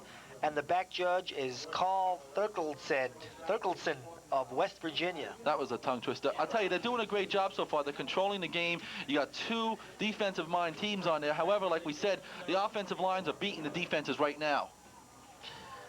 Okay, let's see what's going to happen here. Guma getting ready to take the snap from Hoffman. He hands it off to Mulcahy. Mulcahy gets a nice hole there. Gain of about 8 yards. Okay, right off the bat, Tony, Bill Massapist at halftime, who Vernon and Bruce were interviewing, right off the bat, St. Peter's did something that they have to do in this game. They used misdirection, again in the form of the double dive, because North Bergen, as he said, was firing those linebackers, and it paid off for a good gain on the first play. Also, I like Mulcahy's heart in that. He spun around, broke a tackle, kept his legs moving, going upfield, down low with the ball. Okay, it'll be second down and around 3. Guma, he gives it off to Mulcahy. He's hit hard. What a pop. Oh, it looked like Ken Bello. Oh, man, it looked like he ran into a brick wall. Bello is a brick wall. I got to see an instant replay on that. Let's see if we got an instant replay on that. I'm sure we do. There's also a flag. Whoa! No, it wasn't. It was Joey Murgatroyd. Oh, it wasn't Bello. That's got to be the hardest hitting punter I've ever seen. Heavens to Murgatroyd. I've been waiting to say that all night. For those of you who are Snagglepuss fans, Hanna-Barbera cartoon. Exit stage right? Exit stage right. That was a nice hit. Heavens to Murgatroyd. And we got a flag on the prep also. What a pop he took. Murgatroyd, he was fired up coming through that line. Give a lot of credit to Mulcahy, though. He took the hit, he got right back up. He's in the backfield. He wants the ball again. He'll probably get it on this down, too. You know, it's funny. When I was making out the pregame charts, Joe, that we're using, I looked at Joe Murgatroyd, outside cornerback, and I said, this guy's a punter. He can't play defense. And look what just happened on that play. Well, we saw what happened, and that was a solid hit. It's not exactly Gary Permian out there. Well, now the Marauders and the Bruins are tied in penalties with 5 apiece. Okay, it's second down and long yardage for the Marauders. It's about 20 yards to go. Guma is dropping back. He has Mulcahy open. Mulcahy will get about 10 yards on the play. Gets back to the original line of the scrimmage on that play. One thing you have to say here about the St. Peter's attack, they are more ready to throw the football in the situations that they have to, much more than North Bergen is. Rich Hansen had said that he feels he can throw on North Bergen. There are areas that he feels he can exploit, and he's doing that. But again, the score is still 7-7, and you know it's not really having much of an effect on the outcome of the game. You know, it's funny, Paul. Both coaches feel that they can exploit each other. So let's see who gets the best of who. Right now, it doesn't seem like neither one of them, because the score is tied again, 7-7, early here in the third quarter. We've got an official's timeout. Okay, you're going to see something here you might see. I think North Bergen, they come out in what they call a 45 press defense. They use this in passing situations. They have 4 down men, okay, and they have 5 people across underneath. They have 2 linebackers, okay, then they have 3 people who come up and play like a man-to-man technique on the wideouts, and then 2 safeties alone. It's a good defense, but if the quarterback gets any kind of time, it forces those 2 safeties to play both half of the field, and that's difficult to do. But they're not in it right now. They're back in the 5. They were going to show it before. Okay, it's third down and 10 for the Marauders. Guma with the ball. Option again. No option this time. He holds the ball and only gains about 2 yards, and the Marauders are going to have to punt the ball to the Bruins. You know, Paul, one thing I wanted to ask you is that last week when we broadcast the game on City 3, Prep ran a lot of counter trades, and we saw them practicing that in the pregame warm-up. Why do you think they're not using it now extensively when it was so effective against Marist? Tony, I don't know, because it seemed like they used it a few times in the first drive and it worked. Okay, but maybe they feel that it's a late developing play, and the North Bergen defense is such a quick reaction defense that they're not going to be able to get it off. Okay, Guma will be punting the ball back in the backfield for the Bruins. To kick return is number 32. That is Seeger and Capruso. It doesn't look like they'll get much time. Oh, they got a nice bounce there. At the 25-yard line, actually the 24.5-yard line, if we want to get technical here. That was Mulcahy punting or Guma on that one? Guma was punting that time, Paul. Okay, he is back in there. Prep held the ball a little over 3 minutes in that possession. Bruins take over at their own. Well, let's see what the Bruins are going to do now. Like I said, I'm very impressed with the Bruins. Their opening drive was for a touchdown, but they've only had the ball 2 or 3 possessions after that, and one turned out to be into a turnover situation. So you got to see what's going to happen now. Maybe the defenses are starting to take over. Let's see what happens here with the Bruins. Yeah, it's another key series for the Prep defense. Okay, Giordano will be taking the ball from Mike Anderson. Delaware left. He gives it off to Capruso, gain of about maybe 2 or 3 yards. Okay, if I can say something here, Joe, Vito Capurso is a fine running back, but he's so intent on not losing the football that I think he does it to a fault, because he's got both hands on the football all the time, and I think that's slowing him down a little bit as he comes through the line of scrimmage. You know, he's not able to accelerate better. You know, he's so caught up in not losing the football that I think it actually hurts him a little bit. Well, you talk about Capurso running. He's very quick. They say he's a 40-yard running. Runs very quick. They had him timed at 100 meters, 11.4 seconds. So he is a quick runner. Yeah, but it makes a difference if you can't use your arms to pump That's you while you're point running. there. Good point there. But it's good to cover the football also. So. 2nd down and 10. Capurso trying to stretch it out. Kamikaze that looked like he was there by the Marauders there. They were all over him. They were very close to a face mask on that. I thought it was going to be called, Paul. I really did. Again, Capurso showing tremendous extra effort. He broke the tackle of the nose guard on that play. That's, you know, a boy who's only 170 pounds breaking a tackle of a player who's like 230. That's a difficult thing to do. But although that's Orville Gonzalez out there. He's not quite that big, but. That was Dan Margaritonda making the tackle. Looked like made the tackle. All right, it'll be 3rd down and 5. Maybe we'll see Giordano put the ball in the air, which we haven't seen much. Watch Bello. Okay. Capurso with the ball. He's stretching it out. Uh-oh. Capurso busting it out down to the 50, 40, down to the 35-yard line. I'll tell you, he fooled the Prep defense. He stretched it out all the way and got down the field there. It's the Delaware sweep again. Luckily, Jim Francesco for St. Peter's was able to meet the challenge, and we'll see the replay. As you see, he takes the ball and he picks his blocks and just stretches it all the way down, and just pure speed is what got him those extra yardages. Once again, Joe, Ken Bello just leveled somebody. I couldn't tell who it was, but he is a tremendous blocker. You know, if Capurso hadn't slipped down a little bit, he would have been able to go for a lot more yards, maybe to score. Okay, the Bruins are on the move again. Giordano, he gives it off to number 40. Only a gain of about 2 yards there. That's Border with the carry. Pedro Border. I'll tell you, you don't see Border running the ball too many times. I'm expecting Capurso to get the ball every time, but they do have to mix it up a little bit. Sure they do. They have to help set up that Delaware sweep. And the way to do it is to run the dive play. As we see the North Bergen cheerleaders not looking too animated right now, but maybe they're a little cold out there. You also notice that this crowd is very quiet right now at this moment.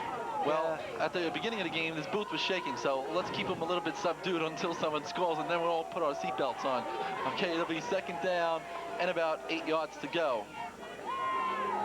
Okay, you got Border in the backfield again. Delaware. Capurso with the ball, gain of about 4 yards.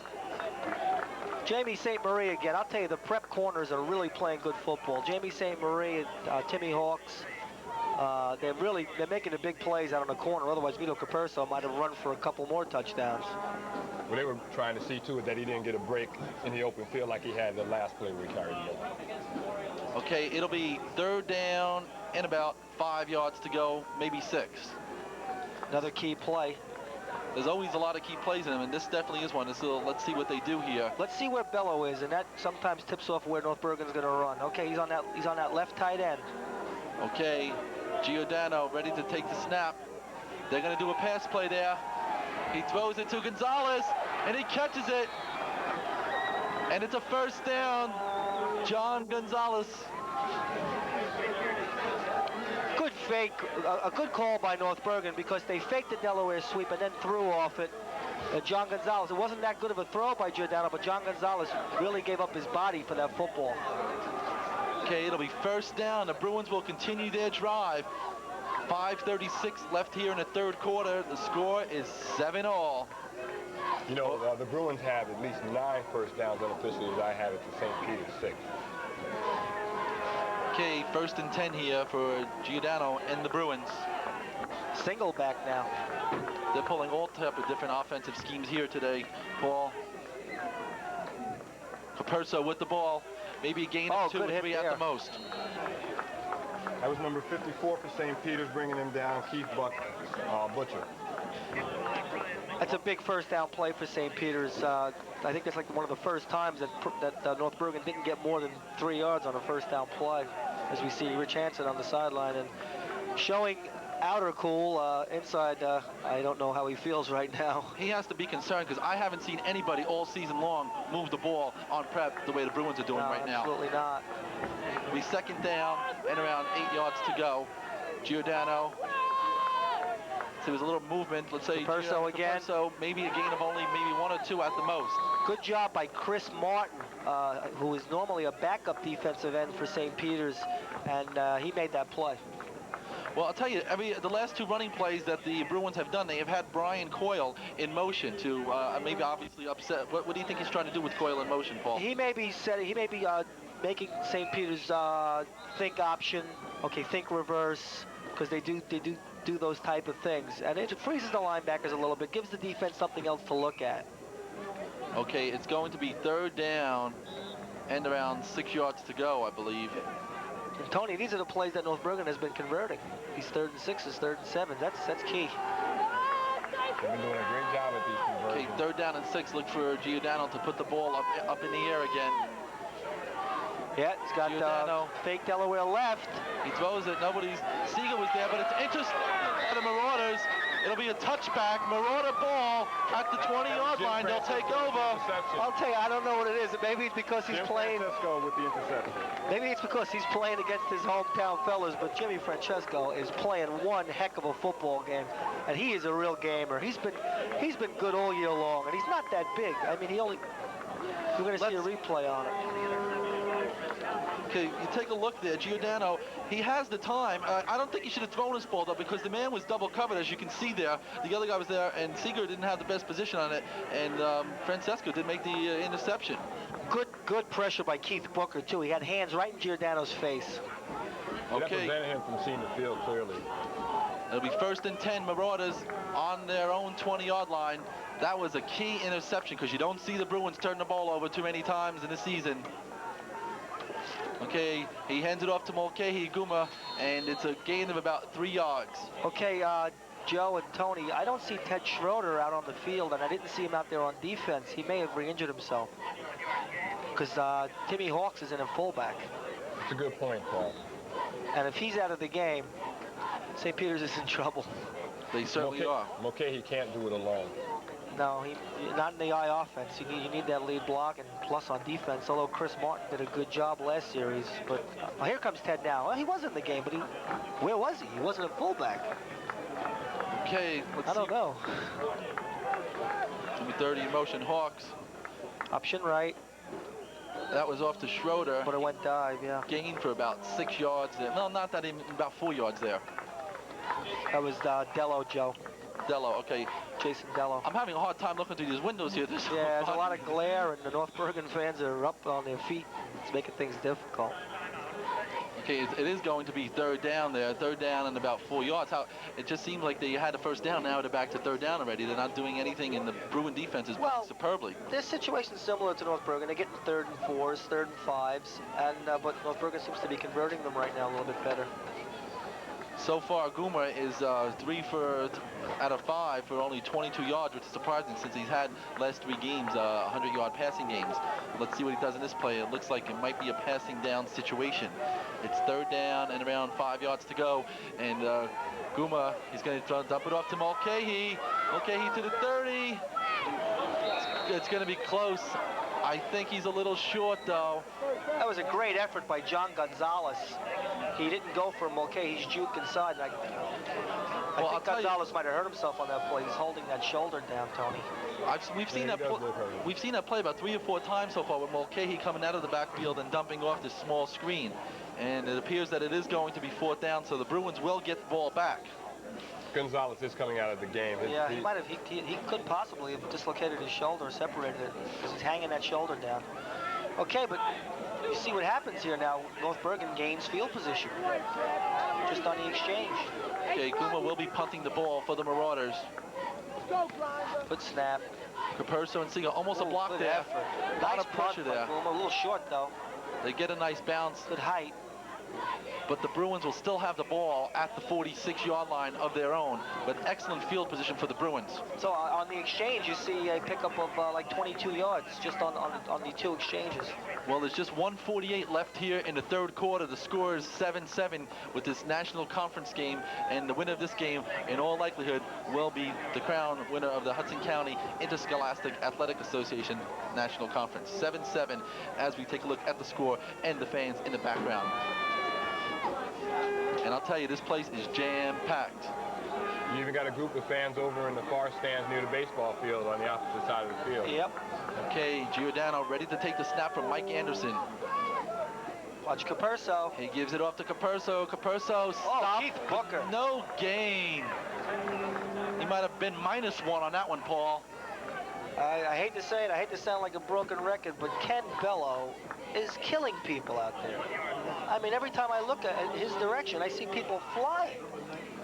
Well, like I said, I spoke to Ascalise, and he did pinpoint. He picked 2 offensive guys and 1 defensive guys, and obviously Bello plays offense as well, but he was giving Bello a lot of credit on defensive movement there, and so far he's doing exactly what Ascalise said he was going to do. It's like Prep's adjusted a little bit better to the Delaware right now, though. Okay, it's second down and maybe 11 yards here. Giordano hands it off to Caperso, and he's stopped behind the line again. Orville Gonzalez, who went into the game for Joe DeFolio at the nose guard, and he's not as big as DeFolio, but he's a little quicker, and sometimes that quickness pays off at nose guard. Keith Booker got in there on that play too, and started with the shoestring tackle to bring him down. He's been having a very good second half, Keith Booker. Okay, it's third down and around 12 yards to go.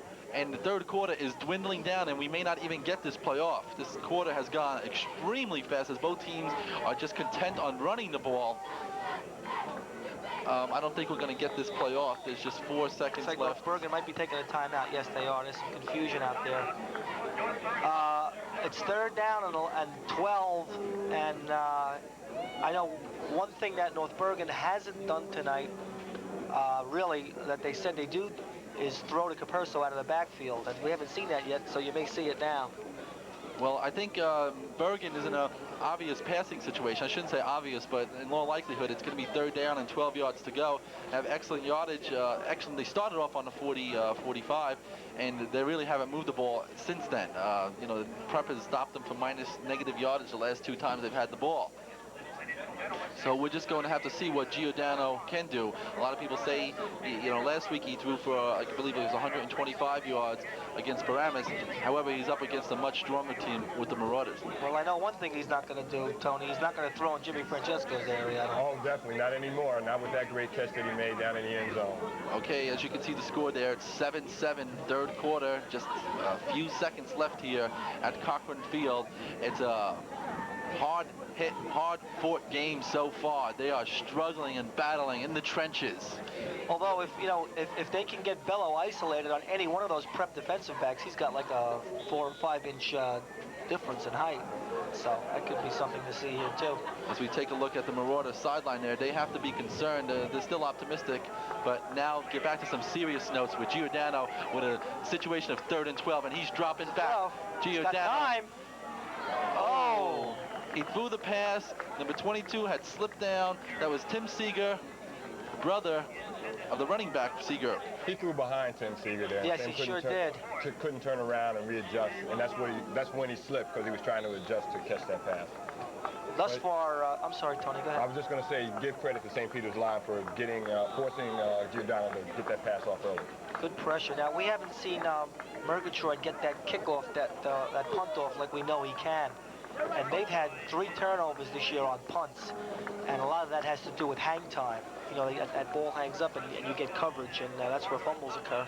All right, there's no time left on the clock, but they're going to snap the ball. So apparently, unofficially, there is no time, but we're still in the third quarter. Murgatroyd will punt the ball. He's known for have the distance and the height. Look for Seeger to get down the field quickly. Oh, he hooked it. Bad snap and a bad punt. Very, very unusual. He got a nice roll. I'll tell you, that's very unusual to see Murgatroyd punt the ball. He did get the bounce.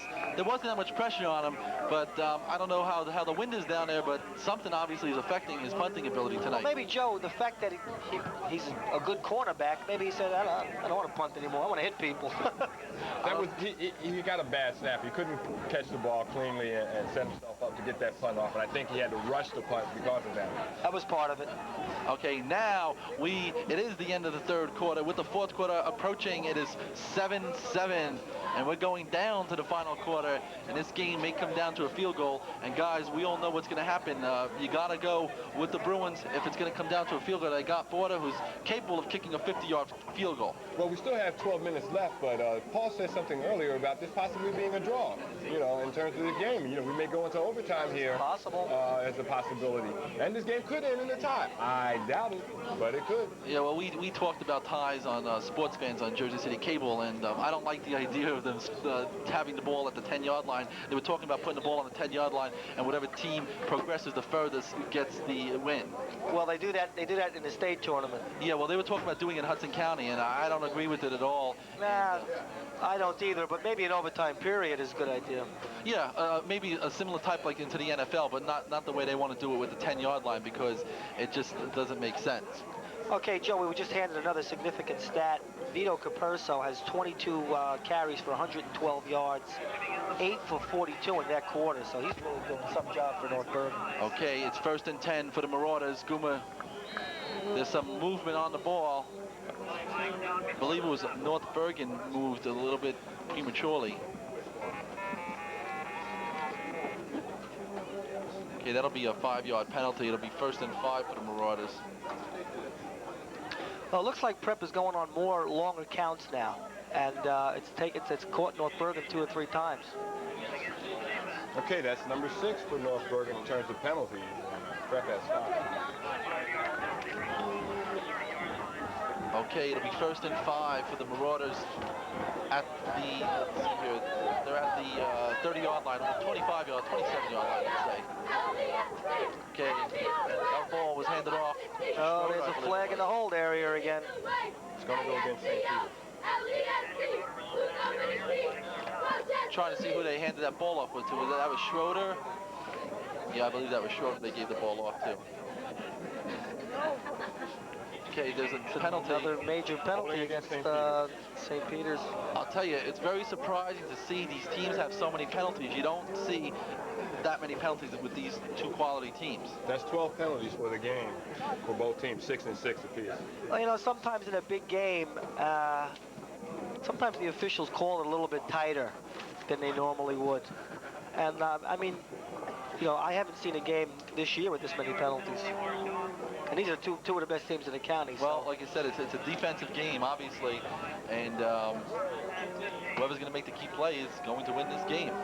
See here, it's 1st down, but it's quite a bit yardage here for the Marauders. Guma, he gives it up to Mulcahy. Mulcahy gets about 6 and hit hard. Mulcahy gets around 7 yards on there, but the Bruin defense was there to stop him. That's Mike Petto who put that hit on Mulcahy, number 50, for North Bergen. He's another one of North Bergen's mainstays on defense, along with Bello and Anderson. Okay, it'll be 2nd down and around close to 15 yards to go, or around 12 yards to go, I should say. Dominic Delafive just came into the game, number 10 for St. Peter. Usually when he comes into the game, see Guma dropping back. Well, it is a passing situation. St. Peter's has had trouble moving the ball this half. They only had 5 yards in the 3rd quarter. So, you know, you could be looking for a throw here.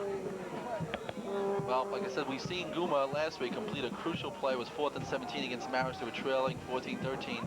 And after that, Prep put it in the end zone. All right, it's 2nd down and around 13 yards to go. Guma, he hands it off to Mulcahy. Mulcahy, nothing doing, only about 2 or 3 yards, and Mulcahy is frustrated, hitting the ground because that Bruin defense isn't giving up anything. Not a bit. Okay, it'll be 3rd down now, and this, I think, is probably an obvious passing situation. Tony? Well, it looks like a passing situation. You got 3rd and 11 yards, and this is a crucial situation for St. Peter's. They haven't been that successful converting the 3rd downs. They've been somewhat successful, but now it gets down to the point in the game where you have to convert.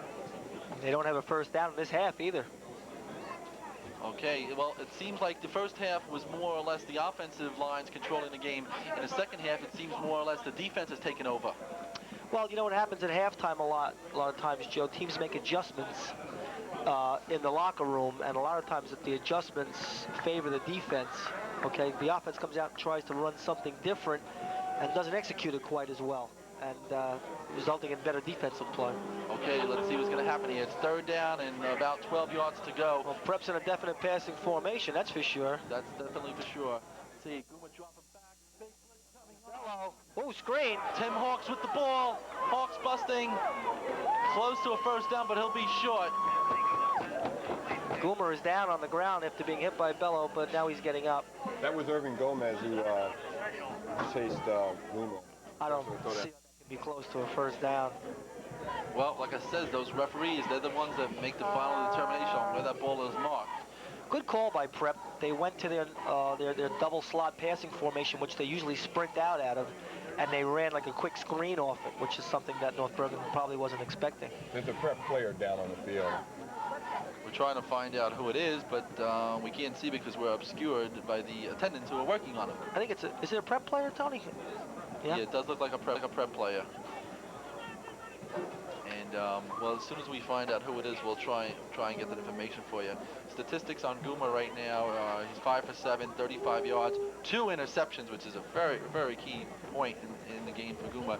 You don't see these turnovers and you don't see these penalties, but I guess when you have these 2 powerhouse defenses coming in, a lot of things change offensively. Looks like Marco Gonzalez down on the field. We're still not sure. Okay, Number 32 for St. Peter's Prep. As we take a look at a future I'll tell you, cheerleader. I don't see Teddy Schroeder in the huddle, and I'm wondering if it's him. I don't think so, because they took him out the play before. Did they? If we can somehow find him on the sideline, but I don't believe it is Schroeder. I may be wrong, but I saw him coming out because Martyrs were in an obvious passing situation, and they didn't put him in. Don't see Schroeder on the sideline. There we go. We do have Schroeder, our camera crew. What a great... he's there. What a great way of finding him with the microscope. Yeah, that was terrific. Thank you, Dr. Benjamin. And we got Mr. Farr, the controversial Mr. Farr, in the background there. I wonder what he's writing right now. I don't know, but I don't want to know, to be honest with you. We don't see it until after it's edited anyway, so. Okay, Schroeder is an interesting point. We got another stat here from Lou. He has not run once in the second half. So, like I said, Hansen has said he's 100% as we take a look at the concerned Marauders. This is, they haven't thrown anything, and we just got word from our booth that we are on live, so we will not be edited. No, I was talking about the FA. Well, let's not worry about him. Okay, I'll tell you, like I said, this is a defensive game. There's just 10 minutes and 5 seconds left in the game. It's 7-7. And it's a battle just like we expected here, and this game is being brought to you exclusively by City 3 Sports, and a tremendous job they are doing. We got Gerard on the field, Gar, Nelson Shorter, Marilyn, Maria Gonzalez, Mercedes, Joyce, Lamar, Dr. Dennis Benjamin, and everyone else at the City 3 crew. Excellent job here with the camera work.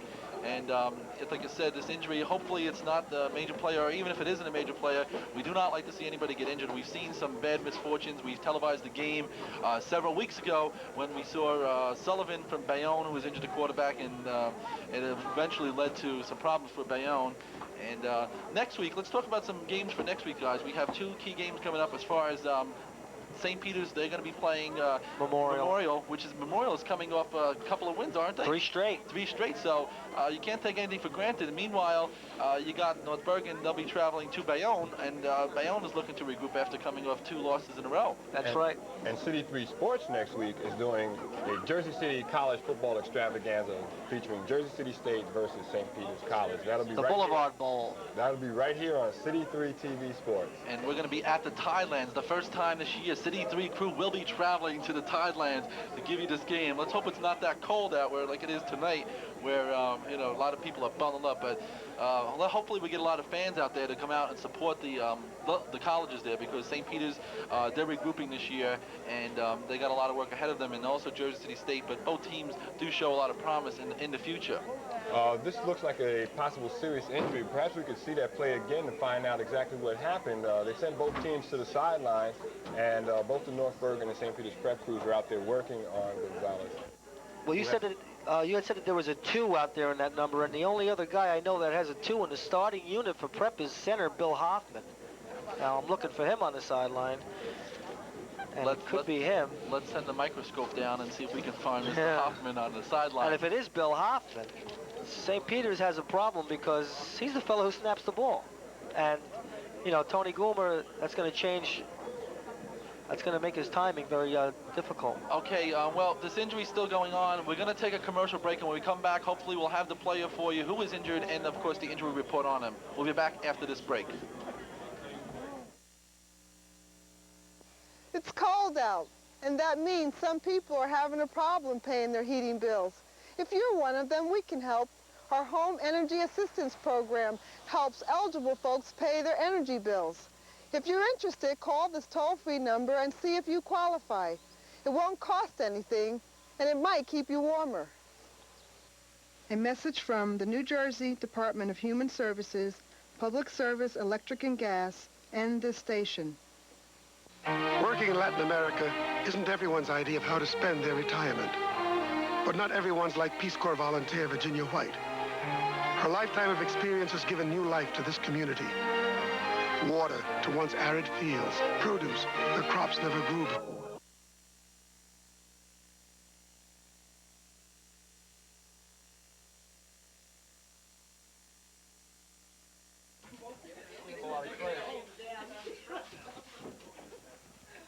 Okay, welcome back to Cochrane Field here. We found out who the injury was. It's the center, Bill Hoffman, and that's a vital role to the offensive schemes of the Marauders. And there's no ambulance on the field, so they had to carry him off on a table or something. I don't know where the ambulance is. But in any event, we do hope Mr. Hoffman is not injured seriously, but it definitely is going to affect the offensive scheme, Paul. What do you think the Marauders are going to do now? Well, they've got Orville Gonzalez, who's been playing a good game on defense, but now you got a boy who hasn't played much all year, and he's got to play both ways. And it's most important for the center exchange. Now, we know Prep has been having a little problem with center exchanges all year long anyway. Now you got a new center in with Guma. It makes even more problems. I want to touch on the other story here. You were mentioning about the ambulance. I'm really concerned about the fact that I don't know if there is an ambulance here, but normally they bring the ambulance out onto the field to carry the player away, and to have to transport them off the way that they did, I think it's a pretty sad fact. And I don't know, I'm not going to place blame or point a finger at this time because I don't know. I don't have the information in front of me. But as a fan watching this game, it's something that's really a problem. And this has been a long injury timeout.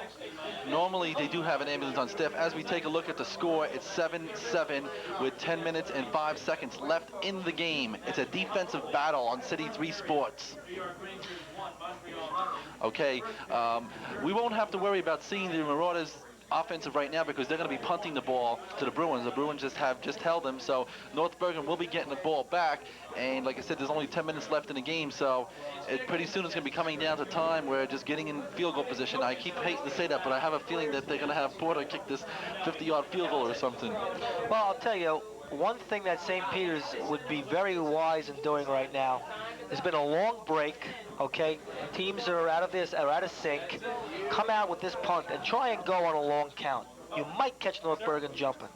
And if you do, you get an automatic first down. Let's see if they try that. I agree, as you were saying. There has been a long break. Both teams are, they were stretching a little while ago. They finished their stretching. Now the two teams are huddled on the field with their respective coaches.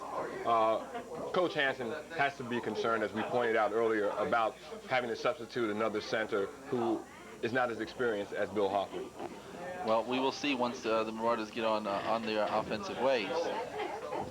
Gentlemen, while we got a second as we take a look at the Marauders there, while we have a second here, I wanted to invite all you sport fans out there to join Wayne Witkowski, myself, and here he goes again, another plug. on Sports Fans every Thursday evening at 7 p.m. on Channel 51. We talk about a lot of interesting things. We're going to be giving you predictions on the teams, and of course, this week's predictions coming up with North Bergen and Bayonne. We will be giving you the picks, also pro picks, and we'll be talking about the New Jersey Waterfront Marathon. We'll be at the Boys Club covering some wrestling. So we got a lot of things covering. It's on Sports Fans every Thursday, 7 p.m., Channel 51. When are you going to have Tony and I on? And Bruce and Vernon? We're going to have the whole City 3 staff on there. We're all going to give our plays of the year. Okay. All right, let's get back to action here. Mr. Guma will be getting ready to punt the ball. Back to receive the ball for the Bruins will be number 32, Pat Seeger, and Capurso. It's a short punt. It's high. There'll be no kick return. Takes a little bit of a prep bounce. And when North Bergen takes over, Capurso has 22 carries for 103 yards.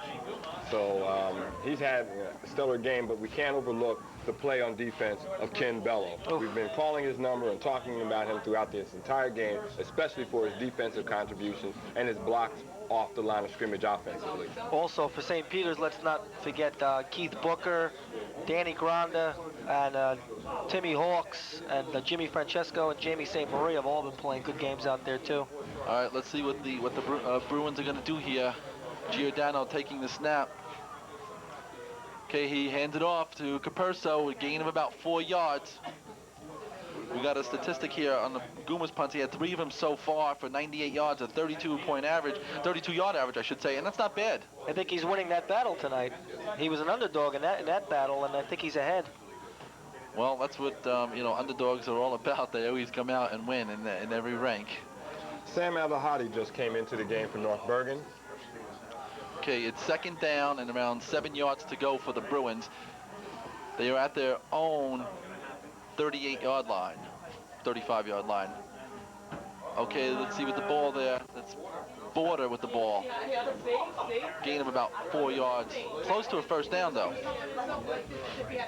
Yeah, go ahead.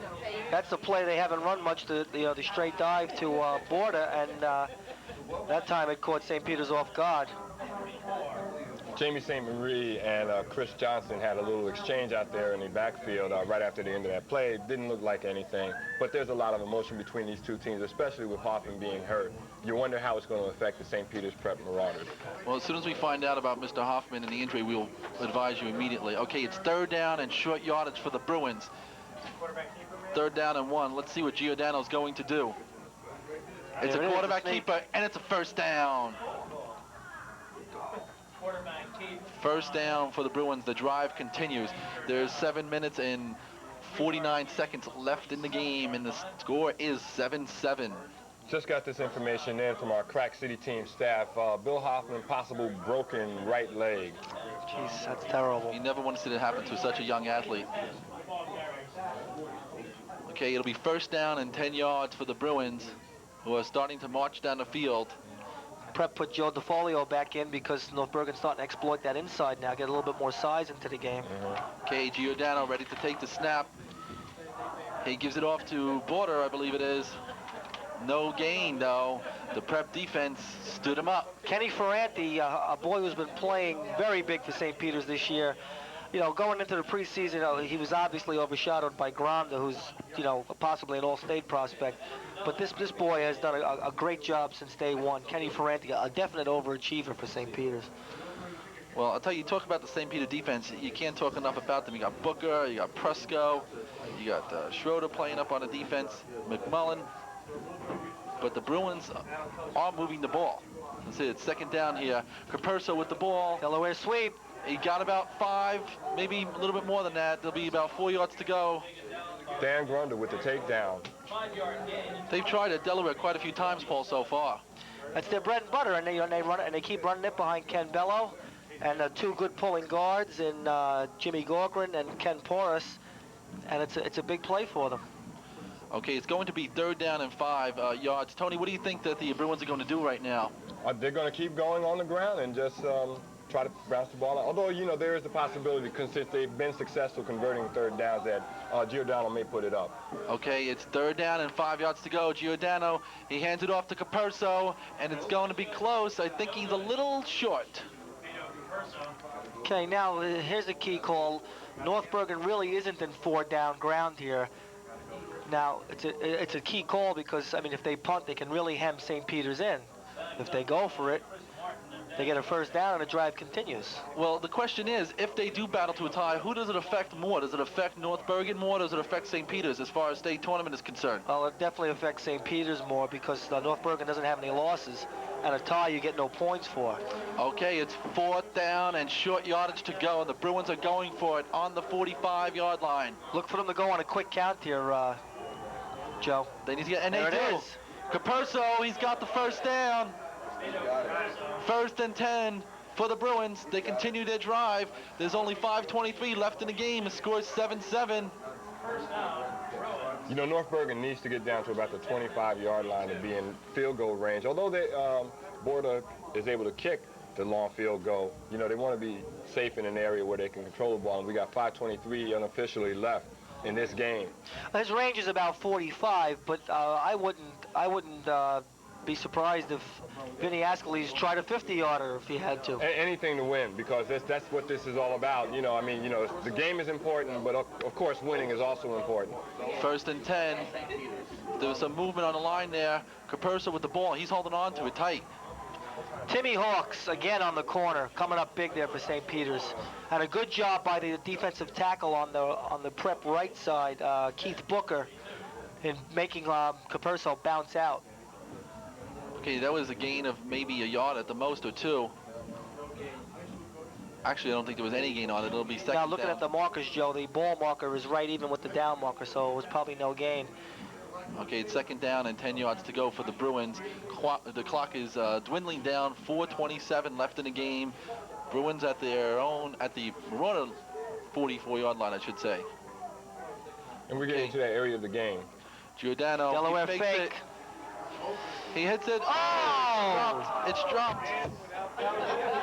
Sam Abdelhadi, he had the ball, had the 1st down. I don't know, did he hear footsteps, or was he... Nah, there was nobody near him.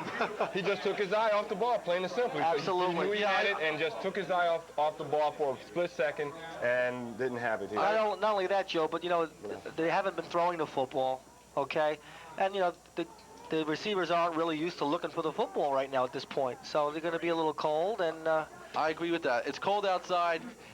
I guess he was looking a little bit in advance of catching the ball. So now it's 3rd down and 10 yards to go, and look for Giordano to put the ball in the air again. And keep your eye on Ken Bello. Okay. They decide to, yep, there's a fake. Giordano.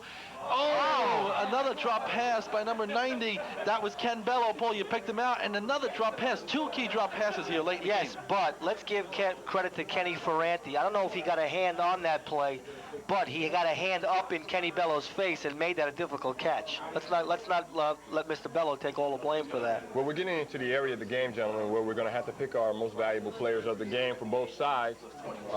There's still a little bit over 4 minutes left. Okay, let's see. Border with the punt. Another bad punt. That's Joe Murgatroyd, I should say. With the punt. Look at this. And it gets a prep bounce. Now this is a factor here that we did not expect. Joe Murgatroyd has been a sensational punter all year, and right now he's hurting the Bruins with his punting. He looked lackadaisical catching the ball and just punting it. I don't know why he was like that, but he definitely did not see to be involved in his kick. He wasn't concentrating, evidently. Well, this is probably the coldest it's been all year. I don't know whether that has anything to do with the ball. That's a possibility. I mean, we've had a sort of an Indian summer all season, and this is like the first cold game, and it just might be affecting the way the ball is going, the velocity of the ball, actually. Okay, key point here now, Joe. Let's see how Tony Guma reacts to the new center in the game, Orville Gonzalez. You know, it might make a difference. that's definitely going to be an interesting situation because anytime you have something like that, we just got an interesting stat here from North Bergen. They have 3 punts there. We take a look at our cameraman, Nelson. How you doing, Nelson? Enjoy the cold weather there. We got Maryland Vigilante also up there. Okay, going back to North Bergen punting, Joe Murgatroyd, 3 punts, an average of only 21 yards, 21.6 actually. So Guma is winning the punting battle in this game anyway. There we see Vernon Prince and a couple of young ladies up in the booth. Okay, it's first down and 10 for Guma, taking the snap. He gives it off to Mulcahy. Mulcahy is stopped, maybe for a gain of maybe 2 yards. He's stopped by Nick Prado, who was just waiting for him and hit him hard. Good extra effort by Mulcahy, trying to get that extra yard or yard and a half. Yeah, Ken Bellow slowed him down briefly, so but he still had that second effort, as you just pointed out for him. Also, linebacker number 50, that was Mike Petto in there too. He's another one of the Bruin mainstays. St. Peter's, you know, if they want to pull this football game out, they have to get some first downs here. They got to move the football. They haven't done it this half. Okay, it's second down and 9 yards to go. Guma with the ball. He's dropping back. He has it all the time. He dumps it off to number 11. That's Trevor Phillips. Brian McMullen, I should say. That was McMullen with the catch. That was a great job by Tony Guma. He looked at Jimmy Francesco and then caught McMullen dragging out on a delay and picked him up beautifully. And there's one of those crucial first downs that we've been talking about that they had to pick up. And he had the time. That was another key point. Guma was just standing there with his feet planted and just threw the ball. And again, the clock is dwindling down here. I can't have a problem saying clock here. It's 3:02 left in the game, 7-7. So this may be the final drive of the game, if or close to it. So let's see what Prep's going to do here. It's first and 10. They did get the first down on that play. Guma again throwing back again. They want to win this game. Guma throwing deep. Looking deep. He's got Francesco. He's got it. Jimmy Francesco. Touchdown, Marauders. It looked like it was intercepted at first. It clearly looked like an interception, Joe, like you said. Of course, we're going to see that again because we got Lamar, the replay star in the truck as part of City 3 Sport. And the Prep sideline is going crazy right now. I'll tell you, jumping it's up and down madhouse breaking here at Cochrane Field. Let's see this instant replay. There goes Guma dropping back, has all the time that he needs, and look at that ball. You see the Bergen defender there. It looks like he got an interception, but somewhere Francesca comes up with the ball, and it's Bruins in the lead, 13-7. We're getting ready to kick the extra point.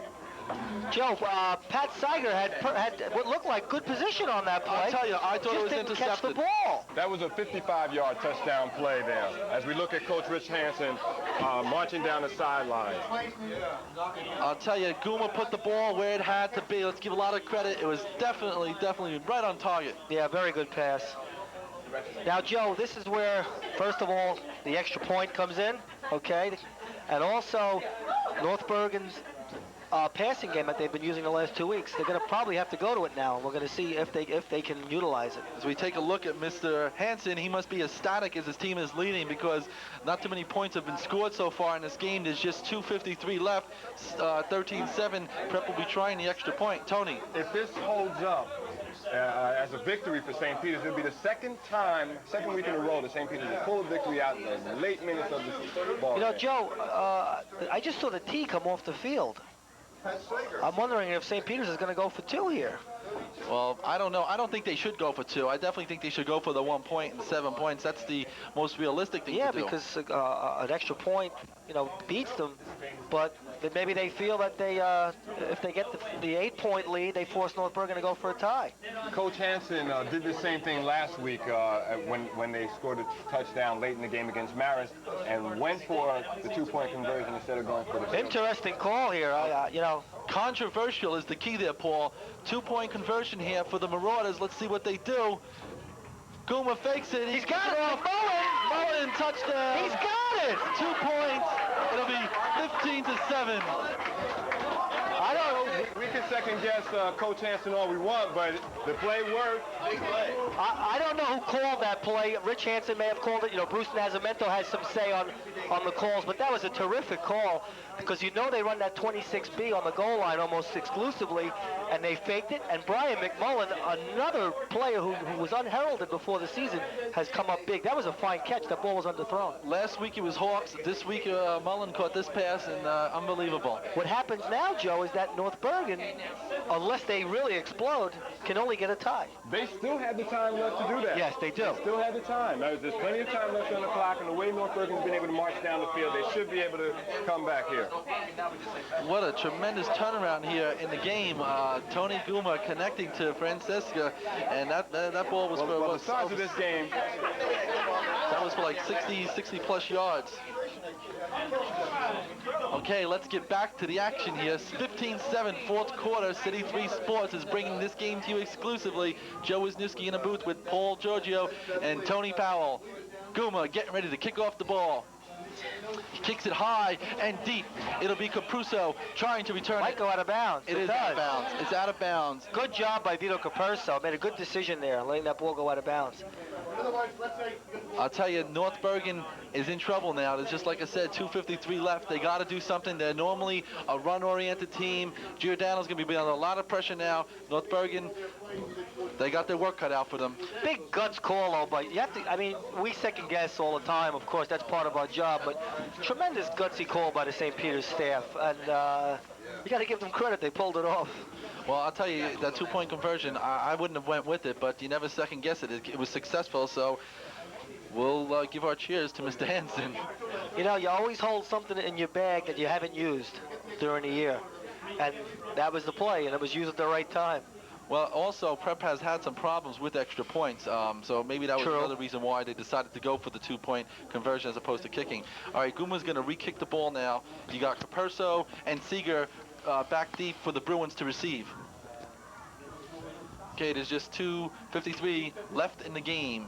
As we said, the score is 15-7. Guma kicks the ball. It's short. Oh, it's heading toward the sideline again. Wait, oh, this is impossible. That's a line ball. Oh, whoa, wait a minute there. They call it dead, though. Bergen, Capurso picked up the ball. That was a little scary there for North Bergen. That would have certainly finished North Bergen had St. Peter's recovered that ball. Okay, let's see here. North Bergen is going to have to get some offense going now. They have their hands tied, just trailing 15-7 again. What a tremendous game here on City 3. It's lived up to the, you know, a lot of people calling it the Super Bowl. It has lived up to that. Tremendous, tremendous game so far. Defensive struggle, but we still got some points on the board here. So it'll be first down and 10 for Mr. Giordano and the Bruins. Giordano dropping back. Let's see. He hits number 29. That's Johnny Gonzalez. John Gonzalez. It looked like he might have trapped the ball, but the rep said he did catch it. So he got it. Still got plenty of time left. Clock is dwindling down. Well, it was a first down, so the clock does stop. Bergen is in there, I believe, a quick offensive scheme now. They still have 2:30 left, but that's not going to give them enough time to have a stabilized drive. They're going to have to do things a little bit quicker than they normally do. Okay, there's still plenty of time left for the Bruins, as you mentioned, Joe. Okay, it's first down and 10. Giordano dropping back. He has time, and Gonzalez slips that time. He was open, but he slipped.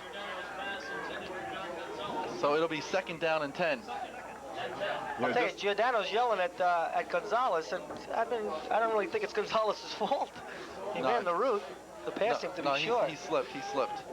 Well, just like Prep did in their last possession, Giordano's going to the air now to take it, and we're seeing them not be as successful, even though they are able to move the ball. It's only second down with about 10 yards to go. Okay, Giordano dropping back again. He hits number 88. It's complete. Sam Alvarado. What a hit. I was going to say, you know, Danny Gronder was one of the best high school wrestlers around, and he had a double leg takedown that time. Well, I'll tell you, that was a nice hit. It's going to be third down for the Bruins. There's 1:54 left in the game, and they're trailing by 8 points. Okay, let's go. It's third down and about 5. Perso in motion. Giordano. He throws it. Oh, it's blocked by the Marauders. Otherwise, that would have been a first down. Key play there. Very key play there. Danny Margaritanda. Broken up beautifully by Danny. He just went up in the air, reached out, and knocked that ball out of his hand. Well, it's going to be 4th down. This is probably the key play of the game, other than the Guma touchdown pass. Now, Prep was in a prevent last down, okay? If they stay in it, if North Bergen's guessing that, it could be wise for North Bergen to run this ball. 4th down and the Hudson County Championship to go with it in the Northern Conference. Giordano, Capruso in motion. He's throwing it. Oh, there's a blitz on. Giordano completes the ball. It's a first down. What a crucial completion. We were just saying, Paul, that North Bergen does have the time to march down the field and possibly tie this. Of course, they got to score a touchdown. Wait a minute. Hold on, I think they ruled it incomplete. Controversial call there. It looked like it was complete. We might need an instant replay on that one. They ruled it incomplete. That's the second time they've done that tonight. They've waited. There must be a replay official around here that we don't know. Wait a minute. I don't know about that call because it did look like a completion. Prep must be ecstatic, but Ascalise is... Let's take a look at this instant replay. We got it right here. There it is. It's thrown. We still couldn't see it there. Referee did call it. The ref on the sideline was signaling that time was still in. In other words, it was a good catch. They did call it complete. There is controversy. Unfortunately, we can't change the play here. They haven't changed the marker on the field. It still reads first down. Yeah, but it can't be. Okay, it's Marauder ball. They just have to sit on the clock and they can win this game. Well, I think North Bergen has 3 timeouts left. Okay, he busted through the line for about 5 yards. I think North Bergen has 3 timeouts left. 2 timeouts left. 2 left? Two timeouts left for the Bruins, and they're going to use their second timeout. They'll only have 1 left, and it appears that St. Peter's once again will beat North Bergen unless something spectacular happens here at Cochrane Field. Well, I don't know. We've seen enough spectacular things tonight. I think this has been incredible. I mean, your heart has to go out to North Bergen a little bit. I mean, they really, I'm not going to say they outplayed St. Peter's, but they really did get the better of the line play for most of the game. But when you have that passing combination, that's always a big threat. And Tony Goomer and Jimmy Francesco came up real big.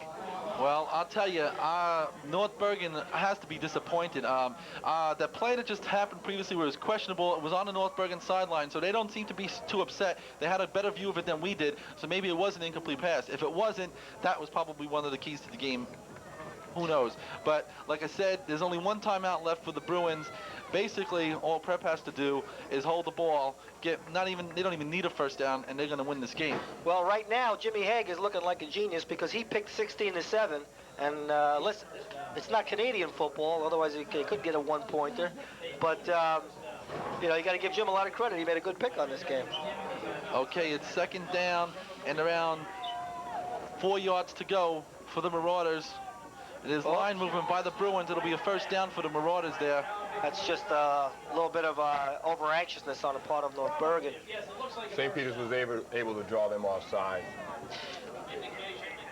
Well, like I said, the Marauders are going to take their time now. Again, there's only 1:22 left in the game. Tremendous game here at City 3 Sports. You couldn't ask for a better game. No, you really couldn't. I'm a little bit of shock right now with the way they pulled Tony, that what out. about you? What do you think about the game so far? It's an outrageous game. I'm still not counting the Bruins out. There's still time on the clock. Anything can happen in this game. I mean, granted, St. Peter's can hold on to the ball, but a good quick break through the line, you knock the ball out the guy's hand, you get it back. Well, I'm not saying it's going to happen, but there is one possibility. St. Peter's could put Joe Pizarczyk in the game. Uh-oh. We all knew what happened in that play. Yeah, we'd have a problem. That's every time I think of the Giants, I think of Pizarczyk giving off, I believe it was to Zonko, and there was only less than a minute left in the game. And that was the old Giants. But we're back here, and this game is more exciting than some of the professional games we see on the NFL. Unless it's the Indianapolis Colts, of course.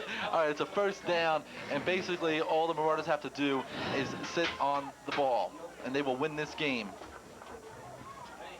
They hand off. They hand it off to Schroeder. Bergen will use their final timeout. 1:13 left in the game, 15-7. Well, I'll tell you, it's a tremendous, tremendous victory for the Bruins. I should say for the Marauders. Bruins had played a good game, and if it wasn't for that 1 touchdown pass, we might have had a tie. Okay, but let's keep in mind, not to sound over dramatic, but it's not over yet. Maybe this game is over, but Memorial has 3 straight wins. Okay, they have an explosive team. It's a possibility. It's a possibility that they could knock the Marauders off, and North Bergen should be favored over Bayonne. So it may not be over yet. But if they finish in a tie, I think Prep wins anyway, though. Do they not? I think you're right. Yeah, I'm pretty sure so throw that out the door. Well, like I said, unless something really crazy happens here, the Marauders more than likely are going to win this game. As we take a look at Mr. Jim Haig. There's our prognosticator. Jim Haig. He even dressed for the occasion, and he's looking sharp down there, too. Just a second ago, we saw a shot of the crowd, and most of the crowd is still here. I mean, even from North Bergen side, these people are staying till the bitter end. They're not leaving like you see done in some professional games. I hope they're not waiting to lynch us when we come out of the press box. Well, I'll tell you, the North Bergen crowd has to be shocked. They don't see their team behind too often late in the game. And that happened to them last year, and it's happening to them again this year. I think they're fed up with it, and they're very unhappy. Okay. Don't forget, next week on City 3 Sports, we have Jersey City State College versus St. Peter's College, and we'll be bringing that to you next week. Okay, it's second down. Guma, Dowdle will throw the ball. Mulcahy fakes the throw. Mulcahy stays. I don't understand what St. Peter's is doing here. I don't know, but that was some kind of a foolish play because Mulcahy looked that he was apparently trying to throw the ball, and you don't throw the ball against the Bruin defense because if you do, you're asking for trouble. Well, there is a possibility. Back in '87, North Bergen had a 12-3 lead. They were driving on St. Peter's. The game was over. Prep was out down by 2 touchdowns, and they took a timeout, okay, and scored another touchdown. But this is a different situation. If North Bergen gets the ball back, they can tie this football game. It's third down and around 8 yards to go. See what Guma's going to do here. I don't think they're going to do any more fancy plays. He's just going to sit on the ball. That's exactly what I expected him to do. The clock is going down. I don't believe Bergen has any more timeouts. They may be able to get that ball back, though, Joe, because if they take a delay here, there's 40 seconds left. It's a 4th down play. They might be able to get the ball back because the clock stops on downs. Well, it'll be 4th down and around 8 yards to go again because they didn't gain any yardage on that. I mean, maybe a little bit more than that, 4th and 10. Boy, if anything happens here, where North Bergen gets the ball and scores, Paul Mulcahy is going to be kicking himself tonight because he ran that ball out of bounds, and the clock is dwindling down. He's not in that situation. Rich Hansen, by the way, is livid on the sideline about that. He's still jawing about it, and I don't blame him. Okay, the Marauders will call for a delay of game, which they'll take happily, and now it's down to 21 seconds left in the game. Okay, now St. Peter's in order to run the clock out, they have to run a 21-second play. North Bergen's going to get the football back. The clock's going to stop on a possession. Well, I tell you, if North Bergen does get the ball, basically the only way they're going to win is if they get a kick return or something. I don't think they're going to have enough time. I'll tell you what I would do right here. I think I would punt the football. Just for a bit of trivia here, that last penalty now puts St. Peter's Prep in the lead with penalties in the game, 7-6. Okay, they are going for it. They are not going to punt here.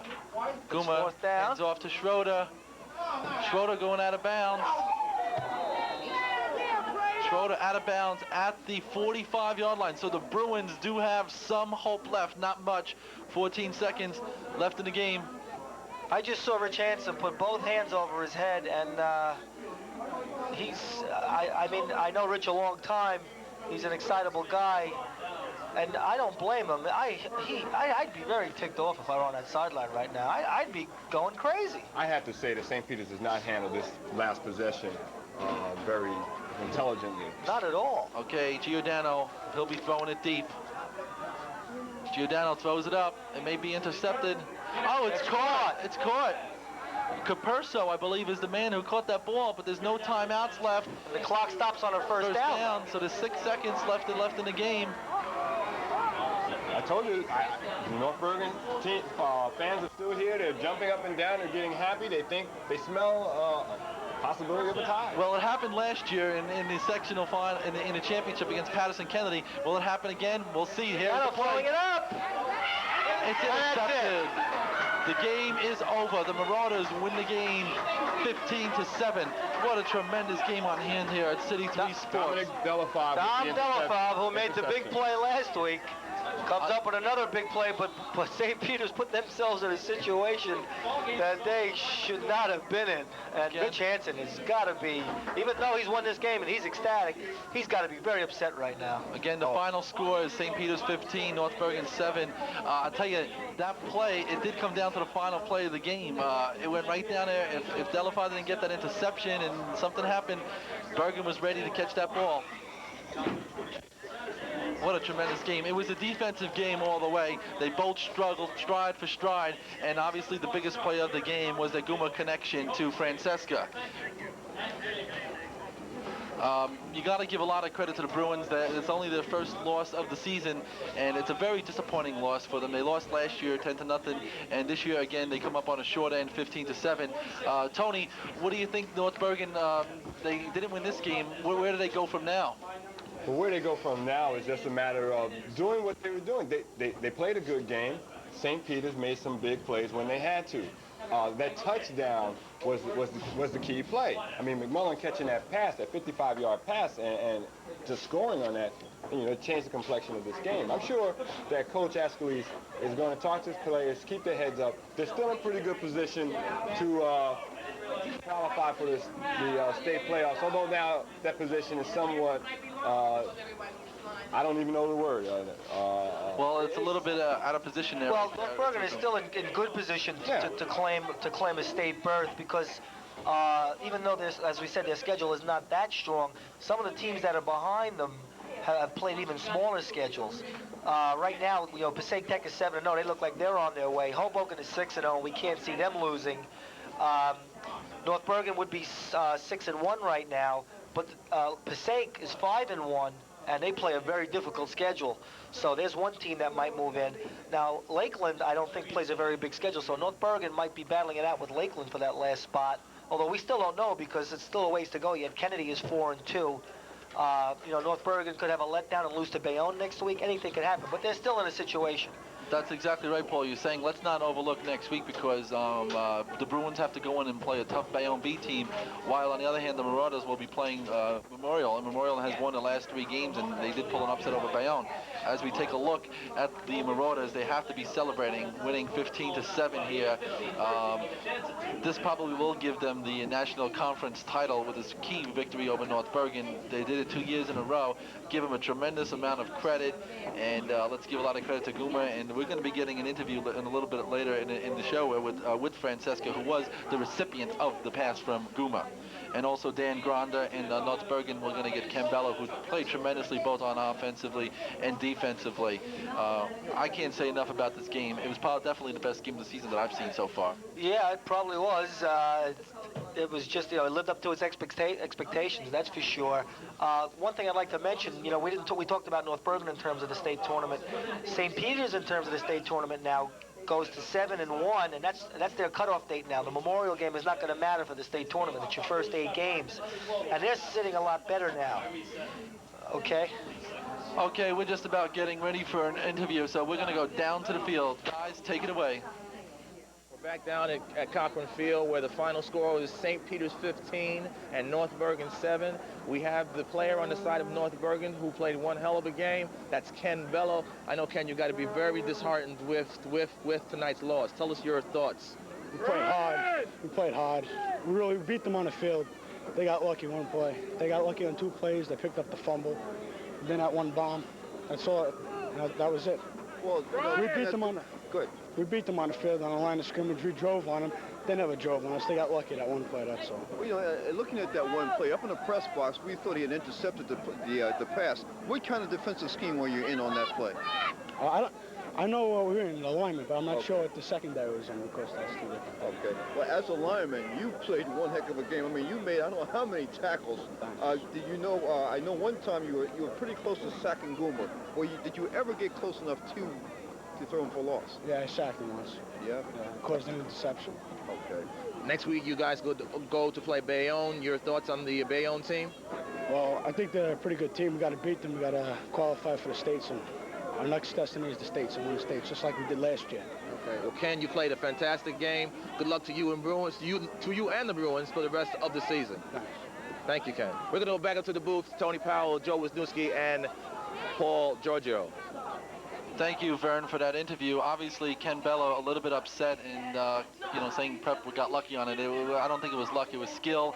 And he was a little bit upset, but let's not take any credit away from neither team because they both played a tremendous game. Well, I couldn't hear Kenny because my headset isn't working too well right now, but he looked very upset. But you gotta give him credit. He played one heck of a football game. I mean, Caperso, most of his runs were behind Bello. Vito had like over 100 yards, and defensively he was sticking people all over the place, and he played very big, and it certainly wasn't his fault that they lost. Well, Tony, Ken. Okay, one final comment. Tony, Ken Bello, like I said, he was a little bit upset about the game. He's saying that they got lucky. You have any comments to say about that? I wouldn't call it a matter of luck. St. Peter's is a well-coached team. Okay, we're going to go down to the field again for an interview with Mr. Francesca, who did catch that pass. We're back down here at Cochrane Field. We've got the stars of the game for the Marauders. That's Dan Granda to my immediate right and my far right. The star of the game who caught the winning touchdown pass. That's Jimmy Francesca. Jimmy, let's first hear about that touchdown pass. Tell us about the actual pattern. Dominic Delphi, the other receiver, he ran a post to take out he ran a real nice post to took out the corner. So I just ran right up his butt, and it was wide open. That kid almost had it, but I guess he was a little late. For a while in the booth, we thought the game was going to end in a 7-7 tie. You guys got to be very happy. Dan, tell us about your thoughts on tonight's ball game. Well, when the fourth quarter came around, we knew that we had to drive the ball right down the field, or it'd be a tie, and we didn't want a tie. That's worse than a loss, sort of. So our line and everybody just picked it up, looked inside and brought it down the field and did what we had to do. Aside from that, how significant is the injury to Bill Hoffman, your center, to your team? He's a real tough player. He's a real good player. It's gonna be hard to replace him. We hope he could get back as soon as he can. Because he's a real tough, hard player. Yeah, I agree. Okay. Well, the other player I wanted to ask him about, since he's from North Bergen, did you get any extra, happiness out of winning this game? Yeah, I always get a little pumped for this game. So it was kind of extra special that I did against my friends. So if they're still my friends. So last week Tony Guma called this game the Super Bowl, and you guys have won the Super Bowl. So you guys have got to be very happy. How do you feel about going up against Memorial next week? Well, we can't underestimate them. We have to come and play to our potential again. A sign of a great team is to come week after week and play great every week. So I think that's what we have to do. What got me, Vern, on that play? You must have had tremendous concentration, Jim, on that pass play because, again, we thought he had intercepted the ball or impaired your vision. How did you concentrate it? I just tried to keep my head down on the ball and not lift it up, because that's what we work on. Receivers, you try to keep your eye on the ball the whole way. So that's what we tried to do, and it worked.